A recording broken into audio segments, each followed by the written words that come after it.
I was curious where they.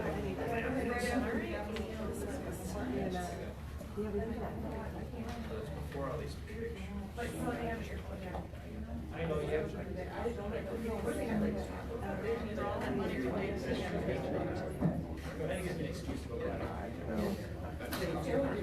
No one respects me. Because I know that when's your daughter's birthday? Yeah, I said it was October. So that's like 2 days. One day.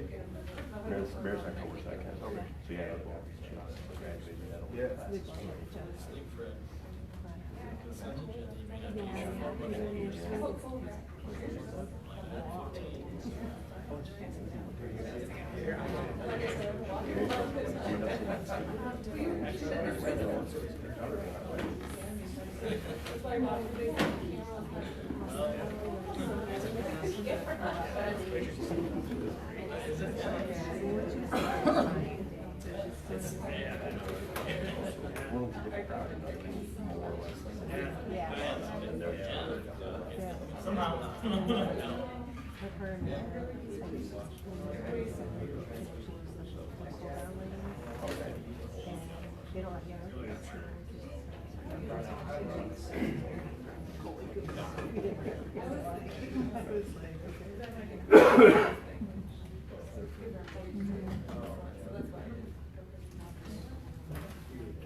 Call this meeting to order.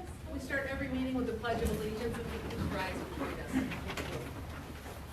I pledge allegiance to the flag of the United States of America and to the republic for which it stands, one nation, under God, indivisible, with liberty and justice for all.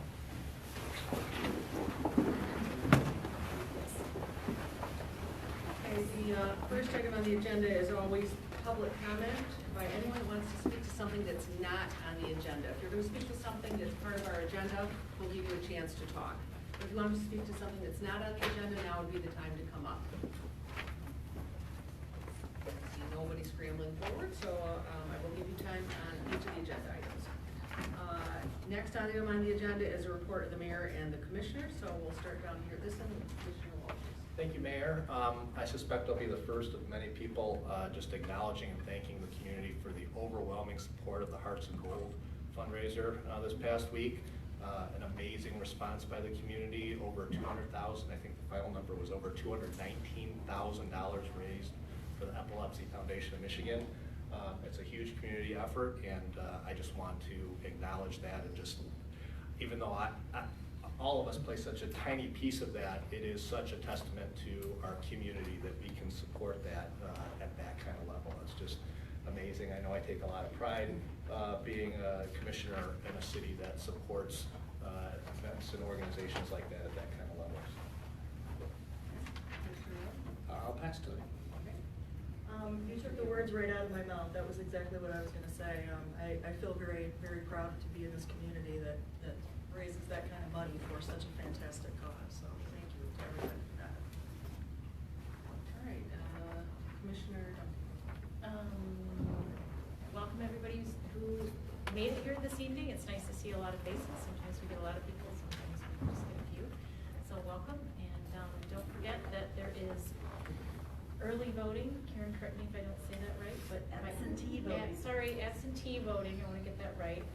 You can come to the city commission office, the city office, and you can file your vote before election day. And if you can't find your absentee ballot, you can spoil the one that came to your house and redo it. I learned that in a way because my son had to do that. So the one that is somewhere at college that he couldn't find. So please don't forget to vote. It's November 5th. Okay, Commissioner Zabel. Yeah, I guess two things. We have Spooky Saturday coming up in Gaslight Village, Saturday, October 26th from 3 to 5 p.m. It's a new idea to try to create some fun for the community as well. Obviously, trying to do something additional on actual Halloween would be a bad idea. So businesses definitely want to continue to collaborate and provide a fun activity. So once again, collaborating with Kent District Library here. So you have an opportunity to decorate pumpkins coming down. Just pop over to the library and ask some questions about Spooky Saturday there. But then the big thing is to head into Gaslight Village on the 26th, 3 to 5 p.m. And a spooky playground of trick-or-treating and donuts and apple cider and everything there too. So it's always nice to see continued collaboration there and just try a new event, see if we have fun, if everybody has fun at it, kind of go from there. So, and I guess the nice thing about this time to update as well is to always get more information from them. A lot of work that happens is in a lot of the subcommittees that go on too. And we had spoken at our last commission meeting about a safety issue that was going to be on today's agenda, and I didn't see it on the agenda, so I just don't know if there's an opportunity for the infrastructure subcommittee to make a comment on why that might not be on the agenda at all, and kind of go from there. I know we've had a lot of work being done, but I just think that was something that was talked about last meeting. I think the community just deserves a quick update. Well, we put out a doodle schedule and we all filled out the dates that we could meet and found a date. I think we meet this week, don't we? Wednesday. Just the safety issues, I just felt it was important to update, and if that's what we can do, then that's what we can do. Commissioner Favela. Great. Speaking of public safety, don't miss the Public Safety Open House and Drug Take Back Day at the Public Safety Building Saturday from 10 to noon this Saturday. And also, I want to resonate everybody's comments about Hearts of Gold. It's such a gift to our community, and I know my boys worked really hard and extra diligently at their chores to raise money for the cause. And again, a small piece, but it's just so nice to see the community come together like that. Epilepsy is a cause that's near and dear to my heart for several reasons. So additionally, I just want to thank everybody for their participation. And Doug? I guess I'd echo a lot of those same sentiments that were noted here, and just also remind everybody that we're under our fall leaf pickup regulations that started last week. That's very popular in the city, so please help us to keep catch basins clear when we get rain so we don't get localized flooding. And also we'll be wrapping up our water main project rehabilitation sites here over the next coming weeks too. So thank you. Karen, do we have the ZBA training full yet? No, we have probably 10, 15 seats left. Okay, so if anyone is interested in learning more about zoning board authority, you can come tomorrow night at 6 o'clock, is that correct? Downstairs, and we're going to be having some training. So even though you might say, well, I'm not a zoning board administrator or a commissioner, it doesn't matter. It's always good to have this information. People often have a lot of questions, and so this is just something that we're providing at no cost. So sign up if you can. And I also want to echo about the Hearts of Gold, but I think that the biggest plus about this that nobody mentioned is the education that was done about epilepsy. I don't know if this is a true story, but the person that runs the epilepsy here in Michigan, the Epilepsy Foundation, she told me that there was on another football team last week, the week before this one, at another campus, that one of the players had an epilepsy seizure, and the East Grand Rapids students were more respectful than the students of the school where the student goes to school, because through this education they understand that this is just something that isn't to be frightened of. And I think that that education is the biggest thing. When I spoke with Lane, and everyone has heard her, she's just a delightful young woman. she realized that really the thing that, she and her mom were saying, the thing they were most excited about is the fact that they were teaching, having the opportunity to teach a whole bunch of students, and I think that that's been accomplished, and for me, that's the biggest thing, because having also seen students at East Grand Rapids schools not have this understanding and you know, going through school being ridiculed, it's nice to know this education has happened in such a way that it's completely switched, and that's the biggest, most important part of what happened with the Hearts of Gold, and that's why they were so excited to be chosen, and the fact that they raised so much money is even better, but it's that education piece that you just can't replace for those students. And then, okay, so next item on the agenda is we are going to move up agenda item 13 to the top of the agenda, and I think we will, let's just take that first so we can get that out of the way, and we won't move and accidentally vote for that later. So who is going to introduce Karen Bouchon? You are, aren't you? So next item on the agenda will be agenda item 13, which is contracts for employee health care and administration. Thank you. Good evening. I'm before you for you to consider a bid with Blue Cross Blue Shield to be the city's health care benefit administrator and its stop-loss carrier, and also a bid with Health Equity for the city's COBRA, Flex, and HRA administration. This is a long one. In addition, this would be looking at confirming the renewal of our existing benefits as they stand. And in addition, our long-term disability and our life insurance with Madison National Life, those rates stay the same each year. So to confirm all of that. But the big piece of this is looking at our administrator. Currently, the city is with ASR. We did a bid. We do a bid every 5 years with a healthcare consultant. He goes through, looks at our plan, makes sure it still makes sense for us to be self-insured. Then he sends out the proposal. We received 2 proposals back. We received one back from Blue Cross Blue Shield and one from ASR. The results are here in front of you. Blue Cross Blue Shield had the lowest fixed cost. There are some additional costs because we are self-insured, and so there will be, under either plan we pay for the claims outright, but the fixed costs were cheaper under Blue Cross Blue Shield, and we're just looking at confirming that bid. We checked all their references and they came back fine. Does anyone have any questions for Karen? Okay, thank you. Thanks for taking that off the agenda and discussing it. And you want to say something, Ray? No, I'll wait till after the motion to explain why I'm going to be abstaining from the motion. So. All right, so we'll bring it up here and I'll ask for a motion. Motion to, phrase this correctly, to approve the contracts for employee health care plan administration. Support. Questions? Commissioner Lowe. Comments? Sure. I appreciate this was going to be in the consent agenda. I had asked separately the mayor to take it off so that I could abstain rather than vote on this. ASR is a client of my law firm, Barnum.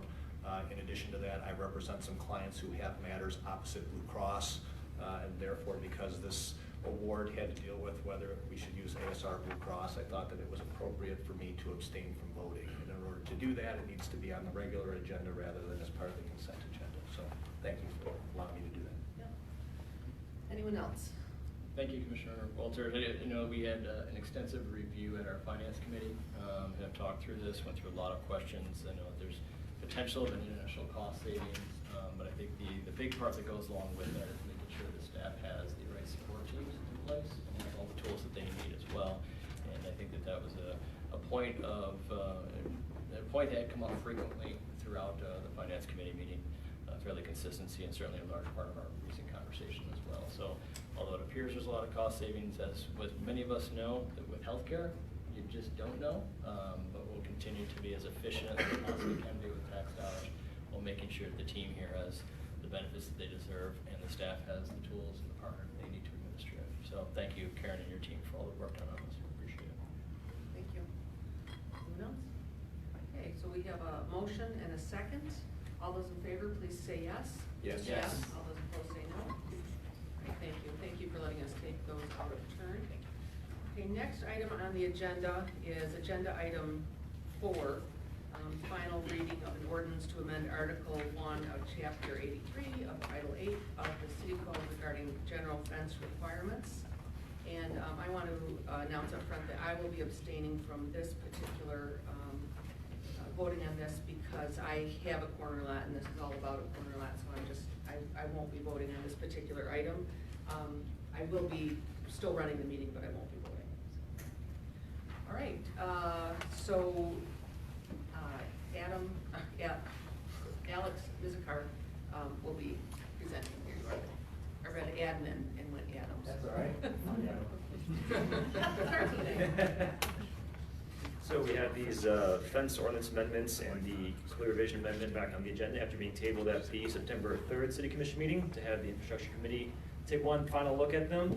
So we had a meeting on October 1st and addressed some of the questions and comments that were brought up at the September 3rd meeting.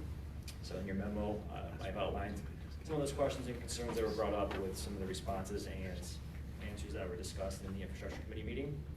There's been no changes in the amendments since you last saw them at the September 3rd meeting. So if you have any further questions, I'm sure myself or one of the members of the committee can answer your questions. Does anybody have any questions at this moment? I have a question, Alec. I understand the comments with regards to, this is clear vision, but it's part of your same, I think it's part of the same memo, so. Correct, it would be two separate, yeah.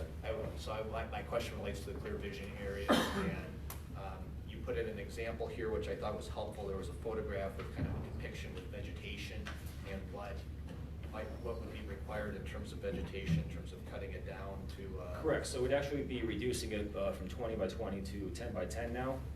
So you can still have vegetation in that area, it just can't be taller than 3 feet in height. Okay, so I think that's one thing that maybe isn't commonly understood, is that what we're actually proposing is something that would be less strict than what is currently on the books in terms of the clear vision requirement. Correct, and we also wanted to bring it more in line with the 10-foot setback requirement for 6-foot fences, that way people wouldn't be having weird angles with their fences. Okay. And it's really a separate issue from the changes to the ordinance, but I'd also want to clarify, are there any intentions, at least on your behalf, in terms of enforcement, in terms of kind of changing the city's typical practices around enforcement of these ordinances? No, most of these clear vision enforcements are complaint driven. It's not something that city staff has the time to drive out every day. Thank you. So by complaint driven, you mean you don't go out looking for it, it gets brought to us? Correct, I mean, unless there's a severe safety hazards and along those lines, that city will obviously address that, but these are mostly complaint driven. Anyone else? Just briefly to clarify, and we've had a gentleman ask a couple times in the past about whether things are grandfathered versus not grandfathered, and so if the photograph in the example has a variance, I believe, that was granted for what they've got, but if Correct. someone complained about something that infringed on the clear vision triangle, but that construction was 30 years old, do we go in and make them take down their 30-year-old fence, or do we grandfather existing structures into the approved state of the non-conforming but ignored state or something like Are you that? talking for fences or for landscaping? Yes. Fences would be grandfathered. Okay. Landscaping is a bit different since it grows, so it's not one static height. So landscaping is not grandfathered in?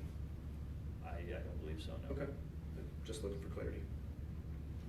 So if somebody complained about it and they noticed it was out of compliance, landscape, then they'd be notified that they would need to turn it. Correct. Anyone else? Okay, thank you.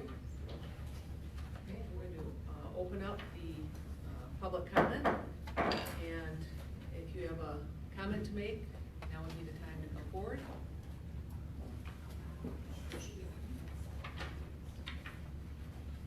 Hi, good evening. I'm Mia Walker, Doug Walker. We have some questions about this variance that's going to move forward. Many of you may recognize us from a couple of years ago on our fence and asking for a variance and it being denied. And so we really wanted to just kind of state some of our feelings about this. And one of our biggest questions is how are you going to enforce, how are you going to move forward with variance requests? As we have seen in the city, variance request given that very much mirrored what we asked for and was denied. And I'll use a former city commissioner, Phil Skaggs, as an example. We watched as that fence came down and was replaced and doesn't follow the guidelines. And are very upset about the fact that the variance was given. So maybe you could give us some feedback on what made his variance acceptable or granted, so that we can have a better understanding as, we didn't get our variance passed, we had to change the fence, another, cost issue. We wanted privacy. He has a 6-foot fence that is 100% opaque. He has a site issue. I mean, he has issues that we didn't even have, and yet still got a variance for it. No, we didn't bring in an attorney, but again, we just think that, I have to be honest, I think that the city's not playing fair. I really do. I really do not think you're playing fair. I know some of you were not here, but some of you were on the vote. And so I guess I kind of want your feedback on why he received that variance. What I would ask you to do is to ask all of your questions, because Okay. what we don't do is give and take here. And Okay. so then when we get to our comment section, we'll give them a chance to respond. Okay. So let me peek real quick here at my notes.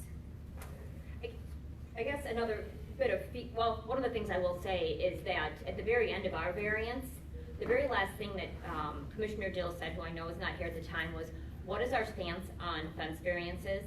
We don't give them. And everybody said yes. And we were denied. But yet again, we watch as things happen in the city. We will also state the fact that moving forward, I believe in this fence variance or a complaint should not be able to come from a city commissioner. I know that, Brian, that you were the one that put the complaint in.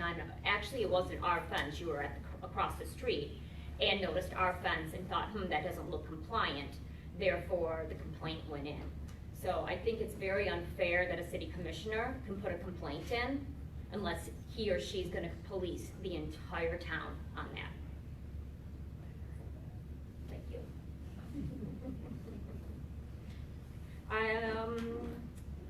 Anything else? Well, I think we should talk about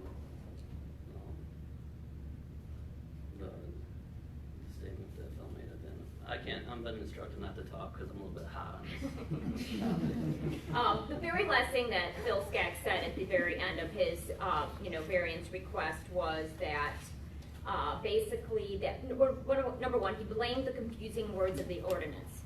We too stood here. We went to Tom Fossey, at the time, who was a zoning administrator, and said, I got a copy of the zoning guidelines. They were very confusing, very hard to understand. Honestly, those that sat up here didn't understand it well either. And you guys were back and forth asking each other questions. So again, we didn't think there was a clear understanding on your part, and therefore, we got a naysay on our variance. But the last thing he says here is, he did not feel, what does he say? He concluded that his fence was not a safety issue, as pedestrians have plenty of time to stop if they see a car backing out. And when's the last time, it's a pedestrian's job to, a 2-year-old on a scooter, a 5-year-old on a bike, it's their job to make sure that they see the car pulling out of the driveway. Yes, we teach all of our kids to be careful, but again, so he cuts his corner on his fence, but again, the other part that I will state is that he still sits with a 6-foot high, at least, fence, on his corner lot that is 100% opaque. He could have done the same thing we did and made it 50% opaque with his trees that are his arborvitae's that are on the inside. But for some reason, people voted and said yes. Anything else? Okay. Thank you. Well, I guess. That's your question. So my question is what will you, how are you going to take a look at this fence variances and play fair, I guess, is what my question is. And if I go right now and ask my husband once again to change our fence to give us privacy, is someone going to come back and complain? And if I come back and ask for another variance and you take my $250, I would really love to know how you're going to stand and play fair when you're not playing fair. I have a question, because I need to I need to have you refresh my memory about which, we've done so many fence Sure. ordinances and things like this, I don't remember exactly what property you're talking about. We're on the or what corner the- of Lakeside and Burchard. Yeah, I didn't bring a Lakeside, picture. Burchard. We replaced a fence for a fence in the same exact post. And we are kind of, it's kind of a modern, different fence. It was, the corrugated steel. That was like a dark gray, and then it's trimmed out in a, raw cedar.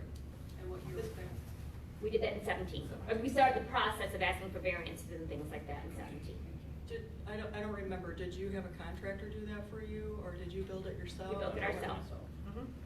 Okay, did you have a swimming pool? We did not.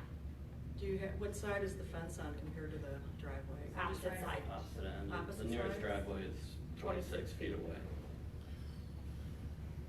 It's where Lakeside comes in, because it like tees into Burchard, and so the traffic up Lakeside kind of points towards your backyard, if I remember correctly, is that right? Correct, but no side issue. You're in the northwest corner, right? I'm trying, you're in that. Yes, Yeah, northwest. okay. All right, thank you. We'll address some of this temporary comments. Is there anyone else who would like to speak to this agenda item?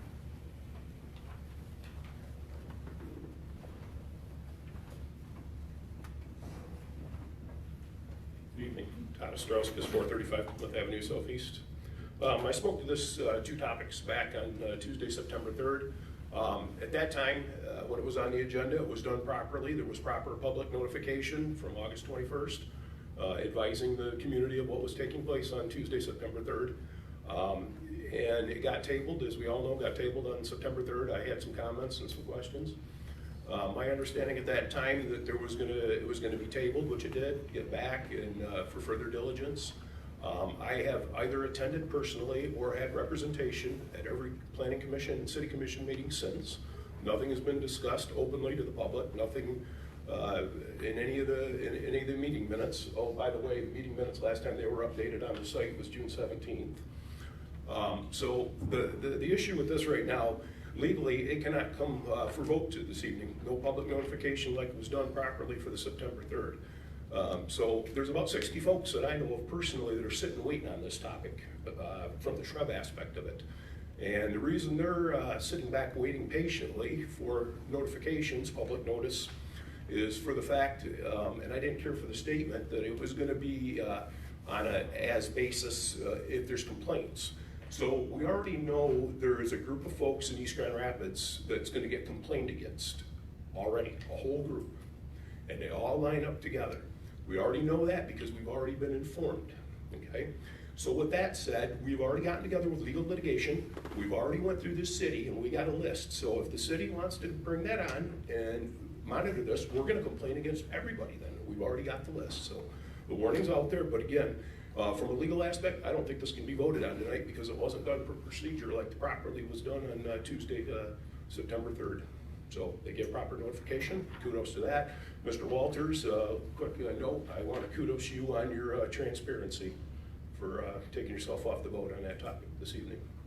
That's what we need to see in this city, so thank you. Thank you. Mr. Huff, do you want to comment about the legality of the notice?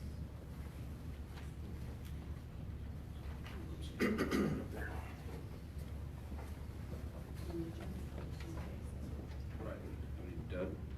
Yeah, it's a tabled item, so it's just a continuation of the previous discussions. The agenda was published on the website last week. I'm not sure what else we were supposed to. The agenda was, but the public notice, like for the September 3rd, if you go to public notifications, I can show you on the website where there's an official for notifications for all major items. It was done properly August 21st for the September 3rd. It was not done properly for this time around.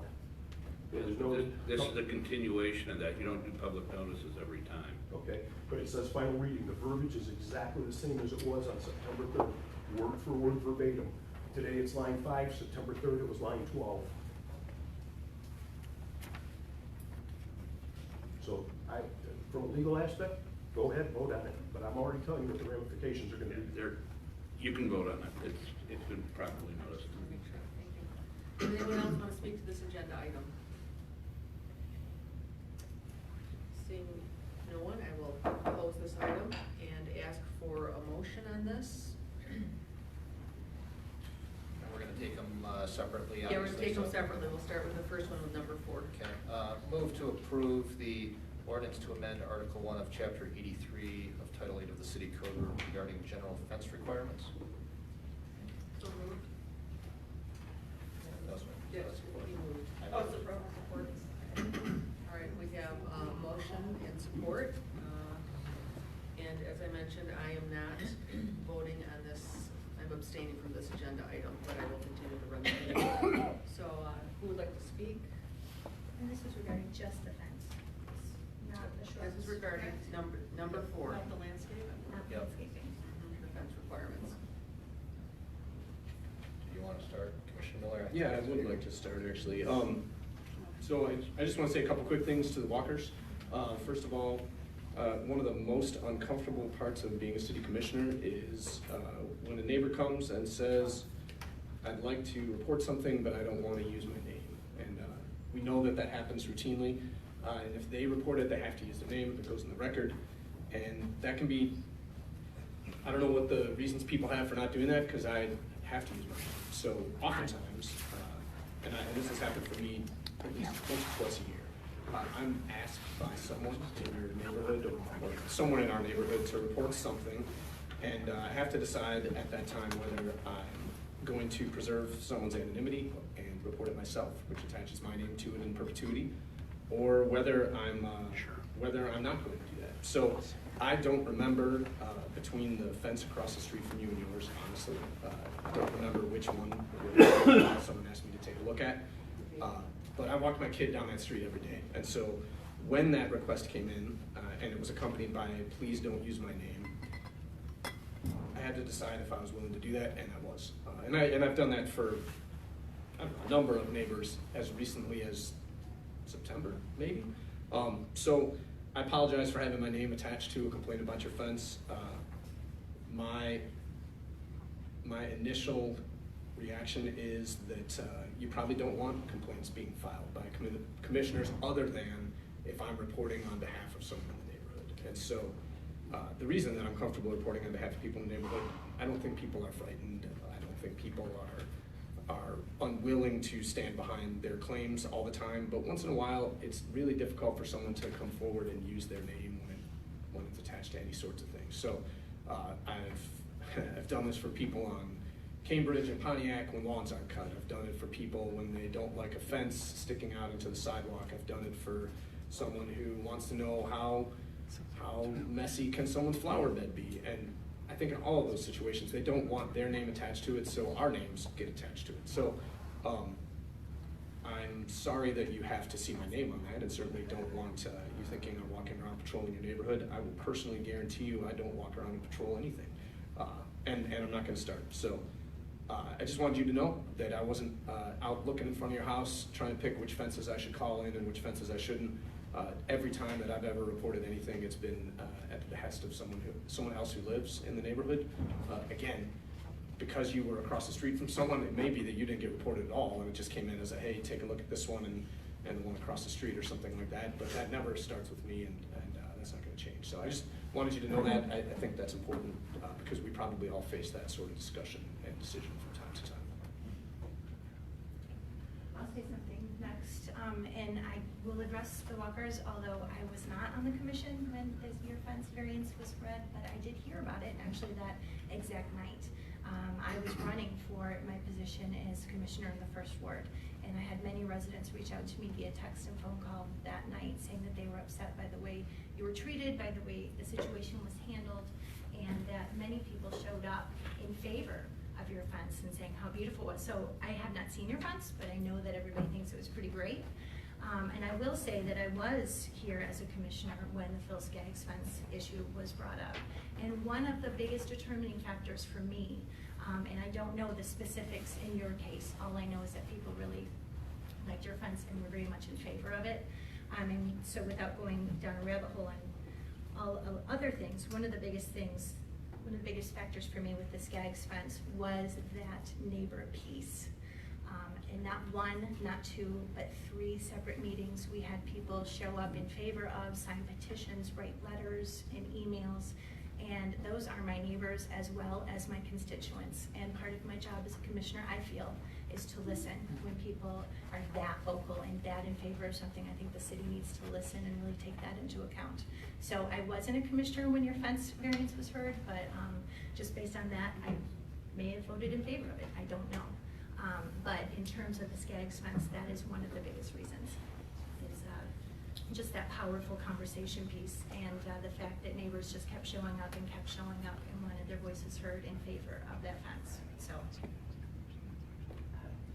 Can I ask a question or? Not at this point, it's up here, but at the next part, you'll be able to ask the question if you have another part of this. Who else would like to speak? Yeah. I have a couple comments, Mayor. Thank you. First of all, this is, I was in the same position, obviously, as Commissioner Holly. I was not on the commission at the time, but I definitely remember your fence issue. This is not going to be this is small comfort for you, but some of the issues that you addressed, I agree, are legitimate issues where I think we have tried to improve our process going forward. That doesn't help you going back to 2017, but a couple of the things you mentioned are now things that I think we can consider better under the new ordinance, or at least the proposed ordinance. One, you talked about the mention of kind of a fence for fence change, replacing what is there with a similar type of fence. We are changing, I think maybe we already changed in the prior version or are about to change in this version to allow consideration of that in the variance process, so that if you come for a variance, you can, one of the things that the commission can consider is all we're doing is replacing what's there and actually improving what's there. That is now something that we can consider in deciding to grant a variance. Before, our ordinance wasn't written in a way that would have allowed us to consider that.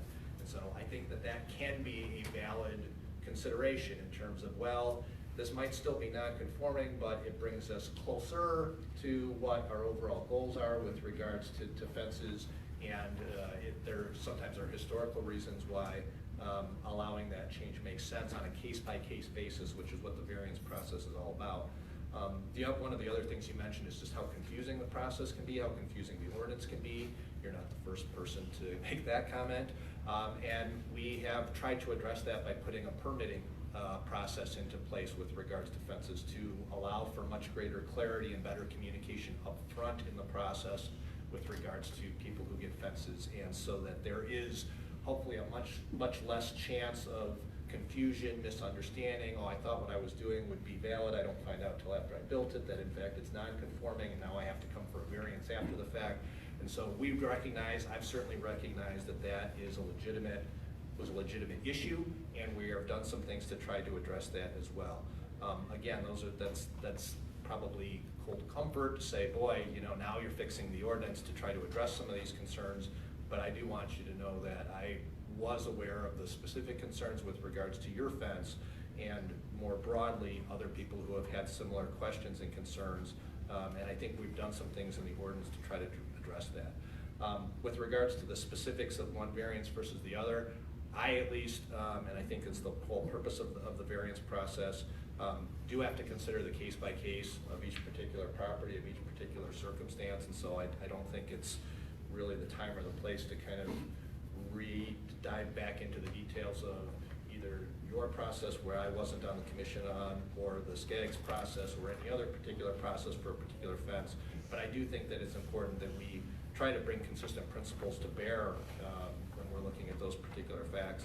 And I think that what the changes we're proposing to the ordinance will help us do that, will help us make it so that it is less likely that we will need to go through the variance process, because we are making changes that make it easier for residents to comply with the ordinance as is without having to come to the commission for the variance in the first place, which I think is important. I think the changes that we're proposing have been considered carefully by the infrastructure committee. I think the memo that Alec presented does a good job of kind of going through some of the questions and helping to explain why we're doing what we're doing with regards to the changes in the ordinance.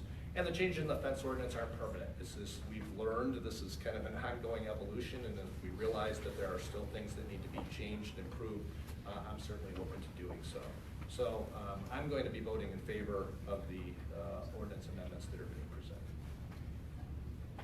So I'd like to make some comments too about this.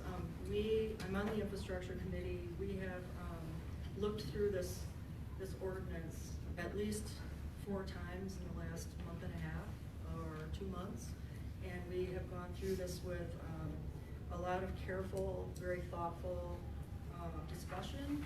And we have scrutinized it, and I think we have the longest variance or ordinance rather, of any other municipality in the state of Michigan, because this thing is very, very thorough. But it is always, we can change it if we need to, as we learn things. People come before the commission and they can always ask for a variance. We try to avoid that, but certainly we're not variance-free. That's sort of part of our job here on the commission, is to act as a board of zoning appeals. And we'll always have exceptions and unique situations and circumstances. We do have a permit process now, which is extremely helpful. So if anyone does build a fence, whether they do it themselves or they have a contractor do it for them, I would highly suggest that you come and go through the permit process so there are no questions about what is allowed going into installation of a fence. So I feel like this really checks off 99.9% of the boxes. This thing is incredibly thorough, and I think we had at least 6 meetings about it, and I am going to support this because we put a lot of time into it, a lot of time, and I think that it takes care of a lot of the problems that we had before. And Mr. Huff was in the meetings with us, and we talked about all the legal implications. We talked about everything, and I think that's all I have to say about it. Anyone else want to speak? I should probably say, speak as well. A lot of it probably echoes what my fellow commissioners are saying. We do a lot of fences up here, and I kind of vaguely remember yours a little bit too. When you mention the corner, it becomes more clear. I liked what Commissioner Miller said to kind of explain that component of it. That's a tricky one for us commissioners. It's sometimes difficult to field complaints from constituents, so I understand his place in this. As far as the SCAG's variance, I certainly was here. That was a wrenching process for all, not asking for sympathy at all. We struggle with it. This isn't the night to go through, or it's not really the right thing to go through each component of that and explain, but I can tell you that it was agonizing on all sides. I still haven't recovered from that night, me personally. It was very difficult. It was a case where we had to consider a lot of different things. It was much more complicated than anybody, perhaps maybe not anybody, but it was more complicated than at face value what one could see. It was a decision that was difficult for us, but I also have to say, with what Commissioner Fowley said, we had person after person after person come in and say, throw up their hands and say, what the heck are you doing asking him to tear down this fence? We all want this fence. We all want a 6-foot fence. It's a brand new fence. We had to listen to that too. We also listened to the people who didn't want it. So that doesn't help you in your situation, but I want you to know that we sit up here every couple of weeks and we try to do our level best for our constituents. And it's pretty unpopular sometimes. But we made the vote that we felt right about, even if it was difficult that evening. Commissioner Zaidi? Yeah, there's some things I'm gonna echo and there's some things I'm not, because you're right. I was pretty consistent. I've had a lot of things come up over the past 3.9 years that I have loved and wanted to say yes to, and I couldn't. And I had a lot of things that I didn't love that I wanted to say no to, and I couldn't. Consistent application of our ordinances is extremely important. treating people fairly, regardless if you and I have known each other for many years, regardless. So to me, it was pretty frustrating to watch some changes in that and watch inconsistent application. I was part of that process kind of every step of the way. We've had countless fences come up here that we've said no to, and you're not the only one. We've told you've got to take it down. So I think it was a pretty frustrating experience. I did not agonize through the SCAGS process. I felt bad. They felt like they had to go through that process. We voted 5-1 to say, no, take it down. I know that there was a lot of other questions that came up along the way. So, you know, I don't believe in being the style business. And you know what? The rules are the rules are the rules, unless, of course, we kind of like it. I don't think that that's fair and consistent application, because I love your fence. I like the SCAGS fence, but it's not consistent application. So I apologize to you for that. And once again, it didn't matter what I wanted to say. Well, I was trying to consistently apply the ordinances to everybody regardless. So is there a perfect ordinance? No. Am I proud to have one of the longest ordinances of anybody? Is that easy to do business with? No. I know there's a lot of work that went to it. I don't envy the infrastructure committee and what they've had to go through to review this, but that's our job. That's where the rubber meets the road, and to walk into things saying, well, we've got a variance, variance process, we'll just address it then. You know, I don't think that we're gonna have any reduction in the number of variances requested with this ordinance or any other fence ordinance. I think it's important to us as a commission to say, what can we stand behind? What can we consistently apply? And what is gonna set the next commission up for success? Because the last thing I wanna do is anybody who sits in this seat after any of us here is set them up for failure. Fortunately, we have a process that ordinances can continue to get updated. We're doing the best that we can based on the information that we have right now. I don't know where I am with this particular one, because I think there's still some questions that are out there. But I don't know how many times we have to go back to it. Immediately after the SCAGS variance was granted, I immediately made a motion to say we need to go back and fix our ordinance, and we unanimously voted, all of us voted yes, let's go fix the ordinance. That's been many months. There's been a lot of work that went into this, a lot of time from our staff, a lot of other things that could have gotten done instead of rehashing a fence ordinance because we couldn't consistently apply it. I'm pretty frustrated. I know you're pretty frustrated.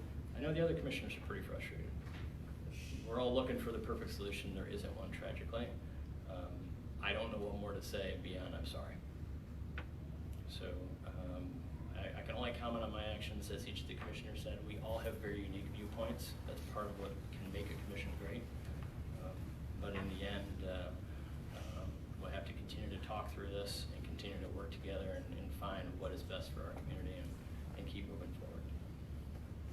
I'd like to say one more thing, please, if I could. I want to echo Commissioner Walter's sentiment about the permit process, and I know that's not helpful to you, and I apologize for that. But when looking at the fence ordinance and going through all the meetings, I would consistently look outside our community. I Googled fence ordinances from all over the state. And what Commissioner Hamrick is saying is absolutely true. Ours is one of the longest, most thorough fence ordinances, and I don't know if that's good or bad, but it is certainly the longest. In fact, Frankenmuth, my hometown, their fence ordinance is 3 sentences long. No, four sentences long. So ours is the most deep dive, thorough ordinance I've seen. Consistently, though, ours is different in a lot of aspects from other municipalities, but consistently, they all have a permit process. So I'm hopeful the permit process was not in place when you applied or you created your fence. The permit process was not in place when the SCAGS had their variance. Now we do have that permit process in place, and I'm a little bit more hopeful than Commissioner Zagel. I hope that permit process will make everything more clear, and that people will have more knowledge going forward about their fences and what's expected, what's okay and what's not okay. So I'm a bit more hopeful that permit process will help us all as a community. And I do, you know, nothing's perfect. It is all in fluid motion. I apologize to what happened to you again. But I'm hopeful, and we will always try to continue to improve on what we have. We'll do our best. Yeah, I can just say that I think in the first meeting of infrastructure, and I'm on for infrastructure too, and one of the first sentences we said is, let's craft something to make sure that never happens again. Yep. For our community and for the commission and for everybody. So we did our best to make sure that happens, and I feel like we're there.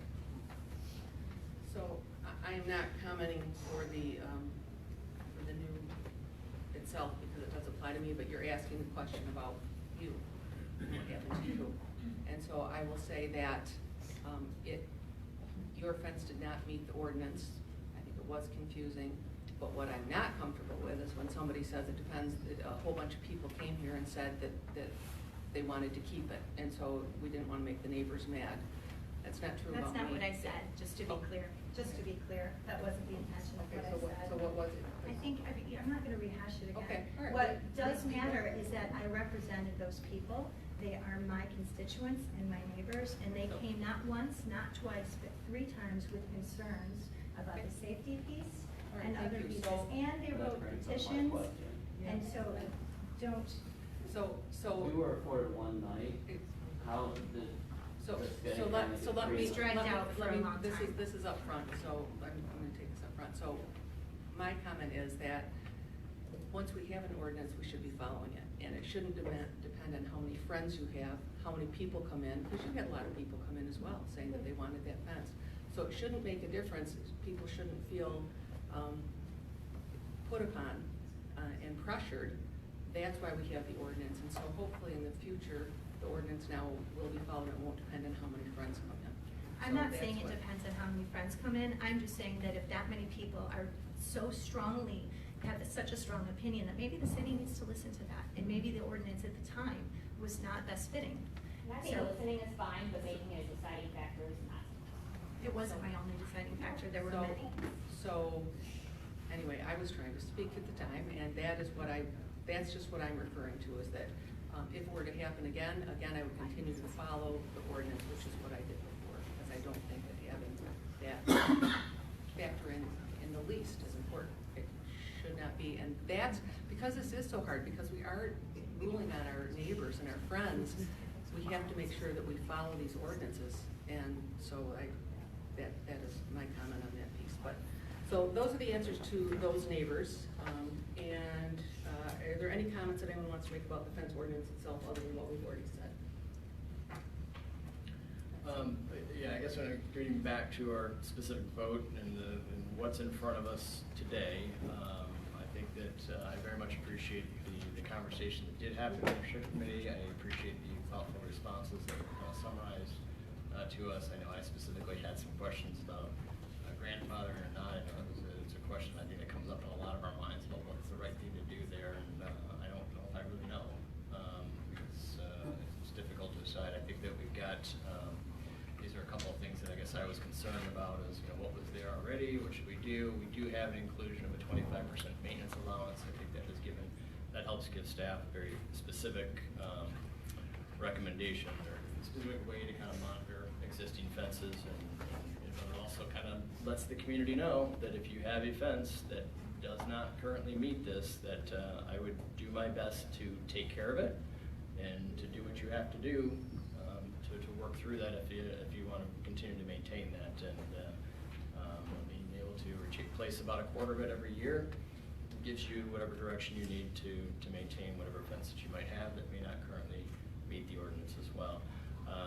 I think another question and concern that I had, I think ultimately I came back to is what's the main purpose here? And I came back to, forgive me, I've got way too many papers up here. But some key aspects as far as the fence ordinance, what's our goal? And the goal is to really keep, openness and visibility. There was we're proposing an increase in height from height in the fence in the front yard, and the street side corner lot was changed from 3 feet to 4 feet.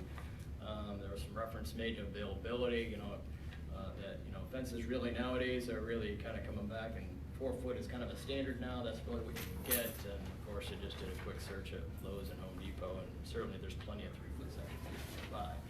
Now, that being said, beyond just Googling and trying to figure that out, I reached out to a few different experts in the industry as well to kind of talk a little bit about talk to me about what's actually happening. And fortunately, some of these people I reached out to had been working with some other communities as well. they said, yeah, but, be aware, what does a 3-foot fence actually do? Does it keep dogs in? Does it do this? Does it do that? Certainly they were starting to see some trends to move more towards the 4-foot as well. So I think the biggest thing is the opaqueness in keeping that visibility through the fence. I think these are some hot points for me that I was really having a hard time approving the ordinance, but after doing some due diligence, I certainly would appreciate any further conversation if necessary. I don't know if anybody has some further thoughts on those particular points, but I know we spent a lot of time on this. There's a lot of work. I'm thankful for all those that put a lot of work into this. We can certainly just make a vote and move on, but I didn't know. Those were a couple of points that I was having a hard time stomaching when it specifically came to this ordinance, and kind of go from there. So if there's any further comment that people want to share, I'm happy. Otherwise, we can move on to the next. I guess just briefly, that was the nature of my grandfathering question at the beginning. That's a piece that I struggle with quite a bit, both from a like-for-like replacement question, because we like to generally approve those for other components of homes, and for the most part, I think we see a lot of garages and things like that where we give some relief for those. So for fences, I was wondering that same thing. I'm still, I think, like you, not 100% comfortable with everything, but feeling much better about what we have than what we used to have. And I always am of the opinion that maybe our best bet is to move something good forward, and we can make it even better if we need to at some point in the future. Opacity being something that I think I would share most of what you just said about, and height being something I'm not super comfortable with ever. So I understand both sides of that argument, but like you, most of the comments that I'm seeing would support that what you get out of a 4-foot fence is not that different than what you get out of a 3-foot fence from an approvability standpoint. So I'm comfortable with the shift to 4 feet, even if on the surface it doesn't make me super comfortable. I understand why we're doing it, so I'm okay with it. Also, I'd probably be okay with this. Cool. Thank you. We've had a motion and a second conversation. Does anyone else want to say anything else that hasn't been said?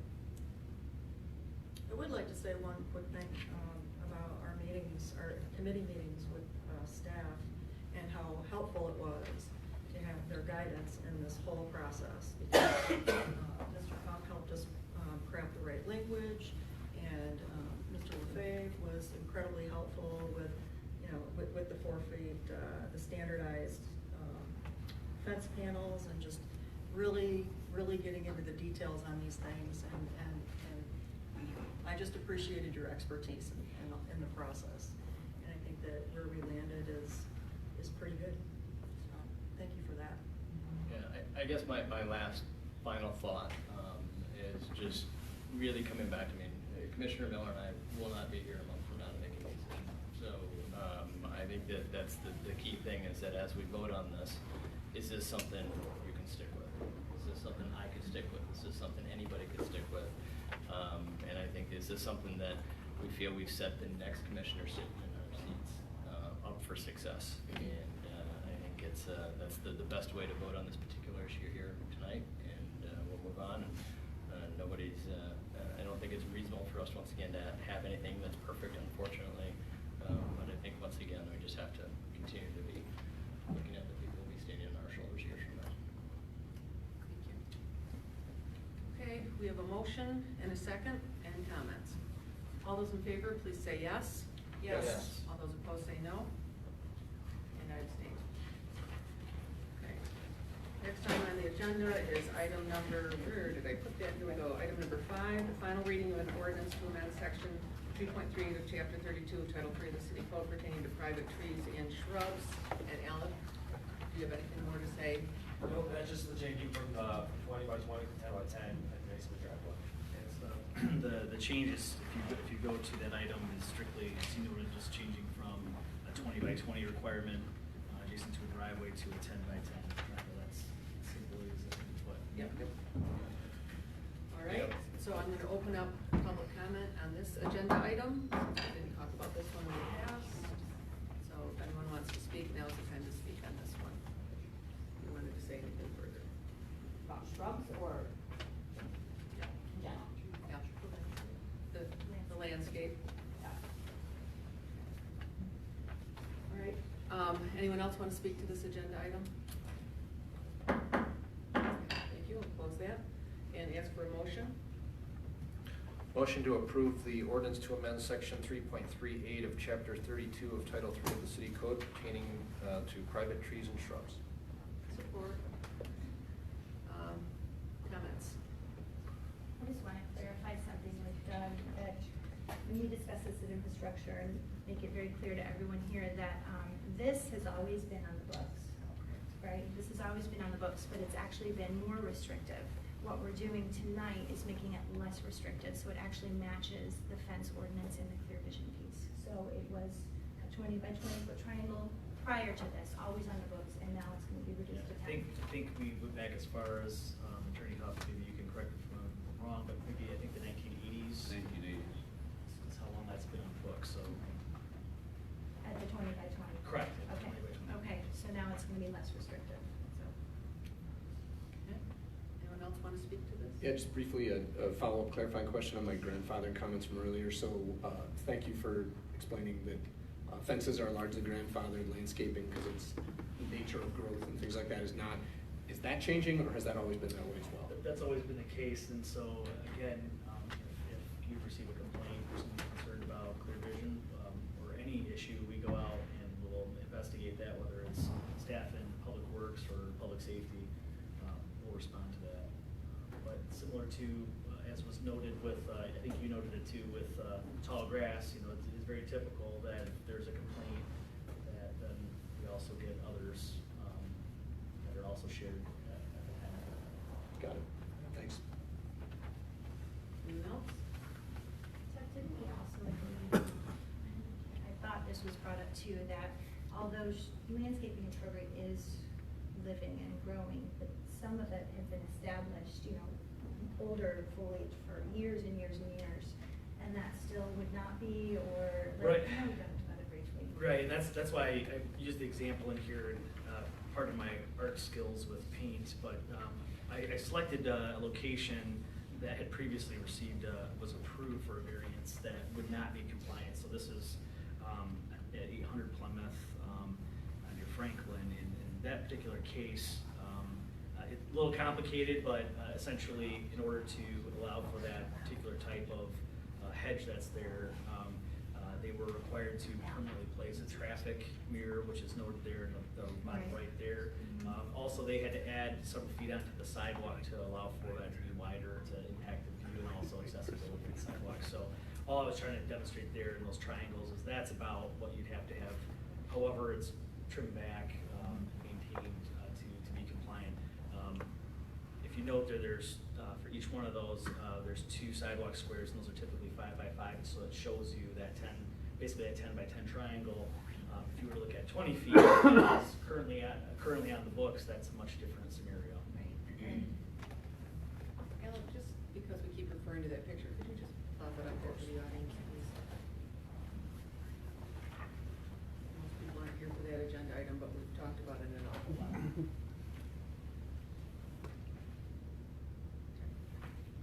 You're referring to, that's what,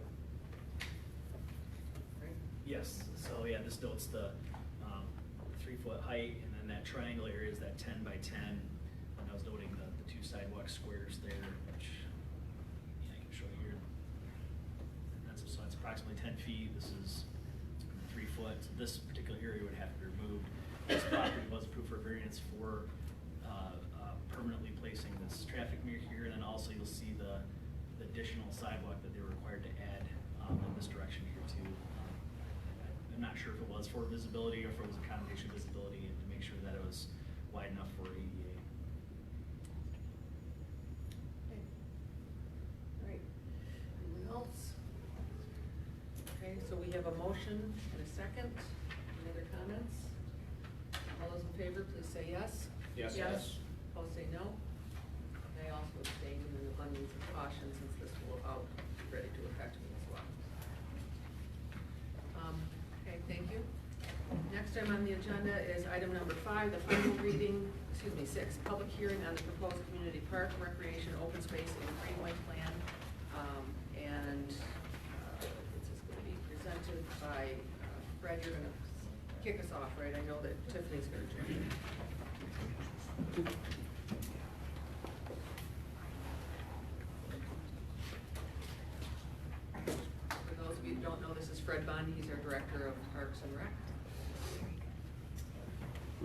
Thank you, Mayor and Commissioners.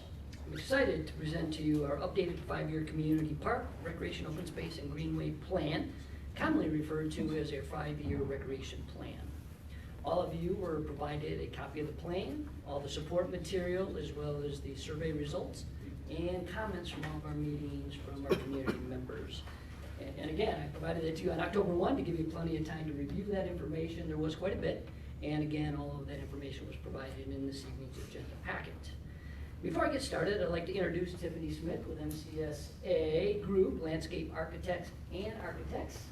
Tiffany is a part owner at MCSA and also serves as our lead consultant along with her team on this project. Also, I'd like to recognize Kiara Lakari for her assistance implementing our community communication plan, publicizing all the opportunities for our community members to engage in the planning process. So we had like a 6-page document month by month utilizing all the tactics to get the word out to our community members. And also this evening, Carol Campbell is with us. She serves as chair on our Parks and Rec Commission as well and played a vital role in the plan before you this evening. Our previous 5-year plan was adopted back in 2012. During that period, the city completed the top priority project, which was the Reeds Lake Channel Boardwalk. Also during that period, we did apply for 2 grants in 2013 and again in 2014 for Waterfront Park Phase 2. Unfortunately, both grant applications were unsuccessful. So that project is still on the books and is a relevant project. You'll notice as well several other concept plans from 2012 have been moved forward into the updated plan, meaning projects that have not been completed. Some of the concepts have been revised, reflecting community input received during the process. The updated 5-year recreation plan, once adopted, will be submitted to the Michigan Department of Natural Resources. The intent of the plan is to create an inventory of existing facilities and resources, identify community recreation and open space needs, and set a plan for the next 5-year period. The 5-year recreation plan includes the following sections as mandated by the DNR following the plan guidelines. It must include a community description, administrative structure, inventory of existing parks, natural areas, and recreation facilities, a description of the public planning process and input process, goals and objectives, and an action program including the capital improvement schedule for all the projects that we feel are important to our community. I'd like to take a few minutes to highlight the planning process utilized over the past 7 months. Back in March, MCSA started the process by conducting site visits to inventory our existing parks, natural areas, and recreation facilities. And this obviously included both city and school properties because we do utilize our school spaces as part of our park system. In April, we started our information gathering with a community-wide survey. The survey consisted of 24 questions relating to parks and recreation. The survey was available to the public for just over a 2-month period. And we felt we had a very excellent turnout with 536 completed responses to the survey. We also held 2 public workshops, one on June 10 and the other on July 8th, with good attendance from community members, our Parks and Rec commissioners, city staff, and of course several of you attended those meetings as well. And I was pleased to see you there because I gave you the opportunity to hear firsthand the comments that were coming from your community members. The June 10 meeting provided an opportunity to discuss the survey and host roundtable discussions, giving community members a chance to voice their opinions and ideas relating to Parks and Recreation in East Grand Rapids. Following that meeting, MCSA and city staff used the information gathered to help develop a draft of the goals and objectives, action program, and the capital improvement schedule along with the concept plans. The July 8th public workshop is where we presented, discussed, and collected feedback on the draft goals and objectives, action program, capital improvement schedule, and the concept plans. Copies of the public comments for both meetings were also included in your agenda packet as support material. A final draft of the 5-year recreation plan was prepared and presented to the Parks and Recreation Commission on August 12th. During that meeting, the commission opened the floor for public comment for those in attendance.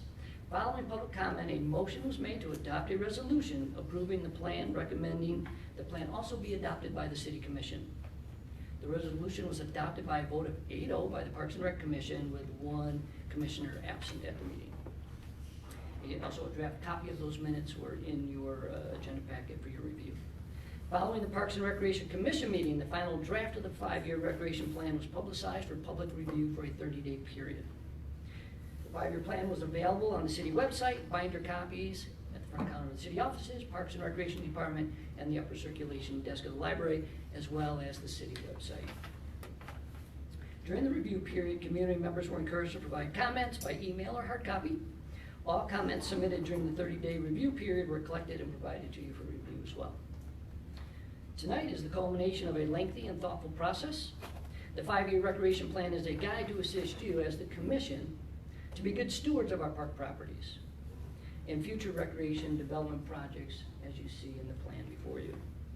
Also, you are aware a major benefit of this plan is the opportunity for the city to apply for grants through the Department of Natural Resources. The city has been the recipient of grants in the past totaling $1.8 million for various projects that have been completed in our community. Just to give you a timeline, I know Commissioner Walters has asked this question. Typically, if a project is deemed ready to move forward, we would apply for a grant, and it must be, or excuse me, apply for a grant with an application that's due by April 1 of any given year. That goes through a scoring process by the DNR. Those awarded grants and the scoring is available in December. So there's a bit of a lag before you know if you've been awarded a grant or not. What that usually does is means whatever project you have may not begin until that following spring. So you got a good year plus in there before your project would actually take off if a grant is awarded. I would just like to take a moment also to expand on stewardship for a moment. Several people during the course of the planning process asked the question, what can we or can't we develop on city-owned properties? And I just want to be sure everyone understands, first off, if there are any environmental concerns, we will work with experts such as King and McGregor, and we will have them conduct soil borings, botanical evaluations, wetland determination studies as needed. So we're going to ensure we're doing the right thing on our properties. Also, secondly, we always revisit the declaration or deed language for any property. Many of the properties in our community have been deeded by individuals over time. The language in most cases is very clear on what types of park elements can be developed on park property and or development restrictions.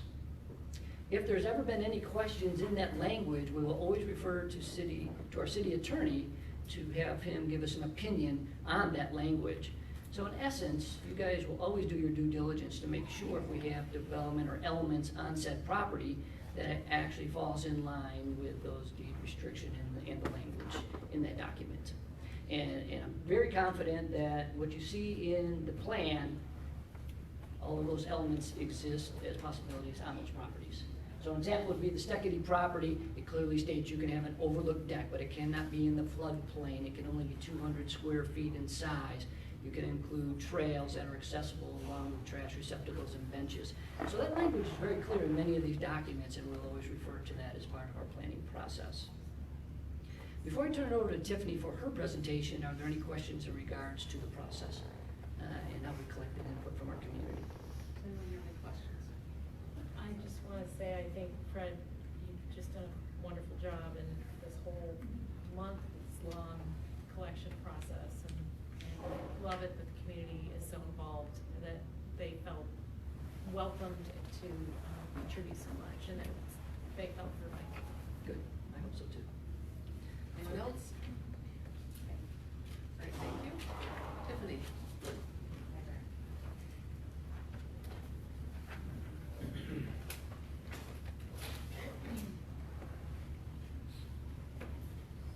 Fred explained a huge amount, but I'm gonna go into a little bit more detail. First, the goals and objectives, which everyone has had a chance to review. The purpose of those goals, so that you don't get stuck on the words, but the basic idea is they're long range in nature and intended to be broad in scope and flexible enough to accommodate future change. The objectives are intended to direct specific program development decisions to be made within the next 5 years. Both goals and objectives are intended to guide actions, but be flexible enough to reflect changing attitudes and opportunities as they may present themselves. Which this 5-year recreation plan, to be able to be eligible for grants, it has to reflect the goals of the community, but they need to be broad enough so that if an opportunity presents itself, that the recreation plan adheres to it. So, all right, I am going to go through the concept plans briefly and then into the capital improvement schedule, which is basically, I think it's the most important part of the grant, or of the 5-year rec plan, because it gives you a roadmap of how you can spend your money based on what the public has stated and all that. So, all right.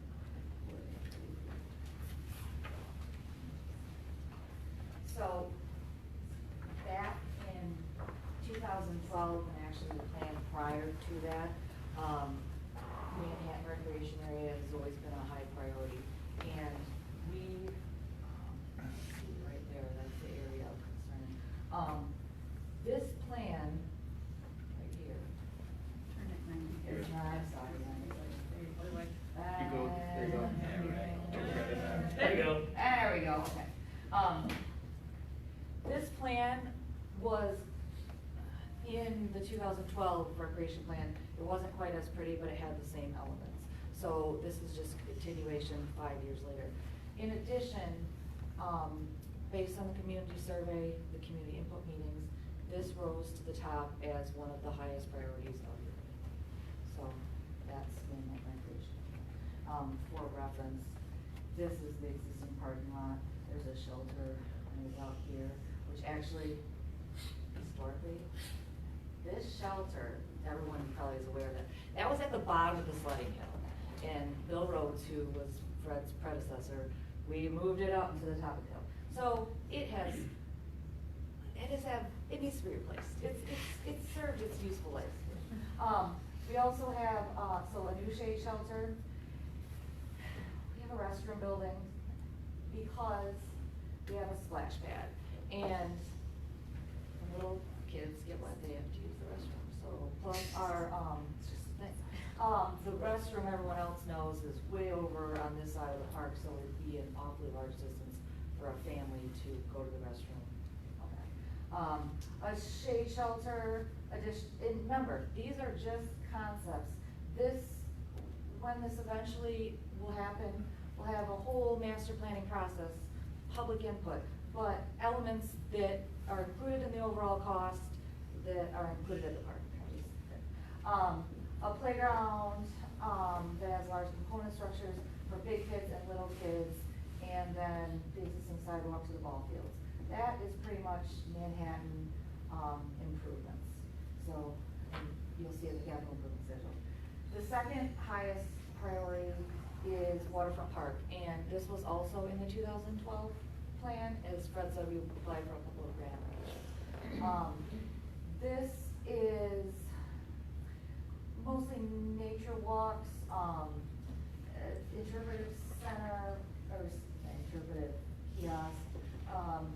Basically, it's access to walk the park, because right now is just this parking lot, additional parking here, and allowing the residents to actually use this piece of property, which has been owned by the city for a long time.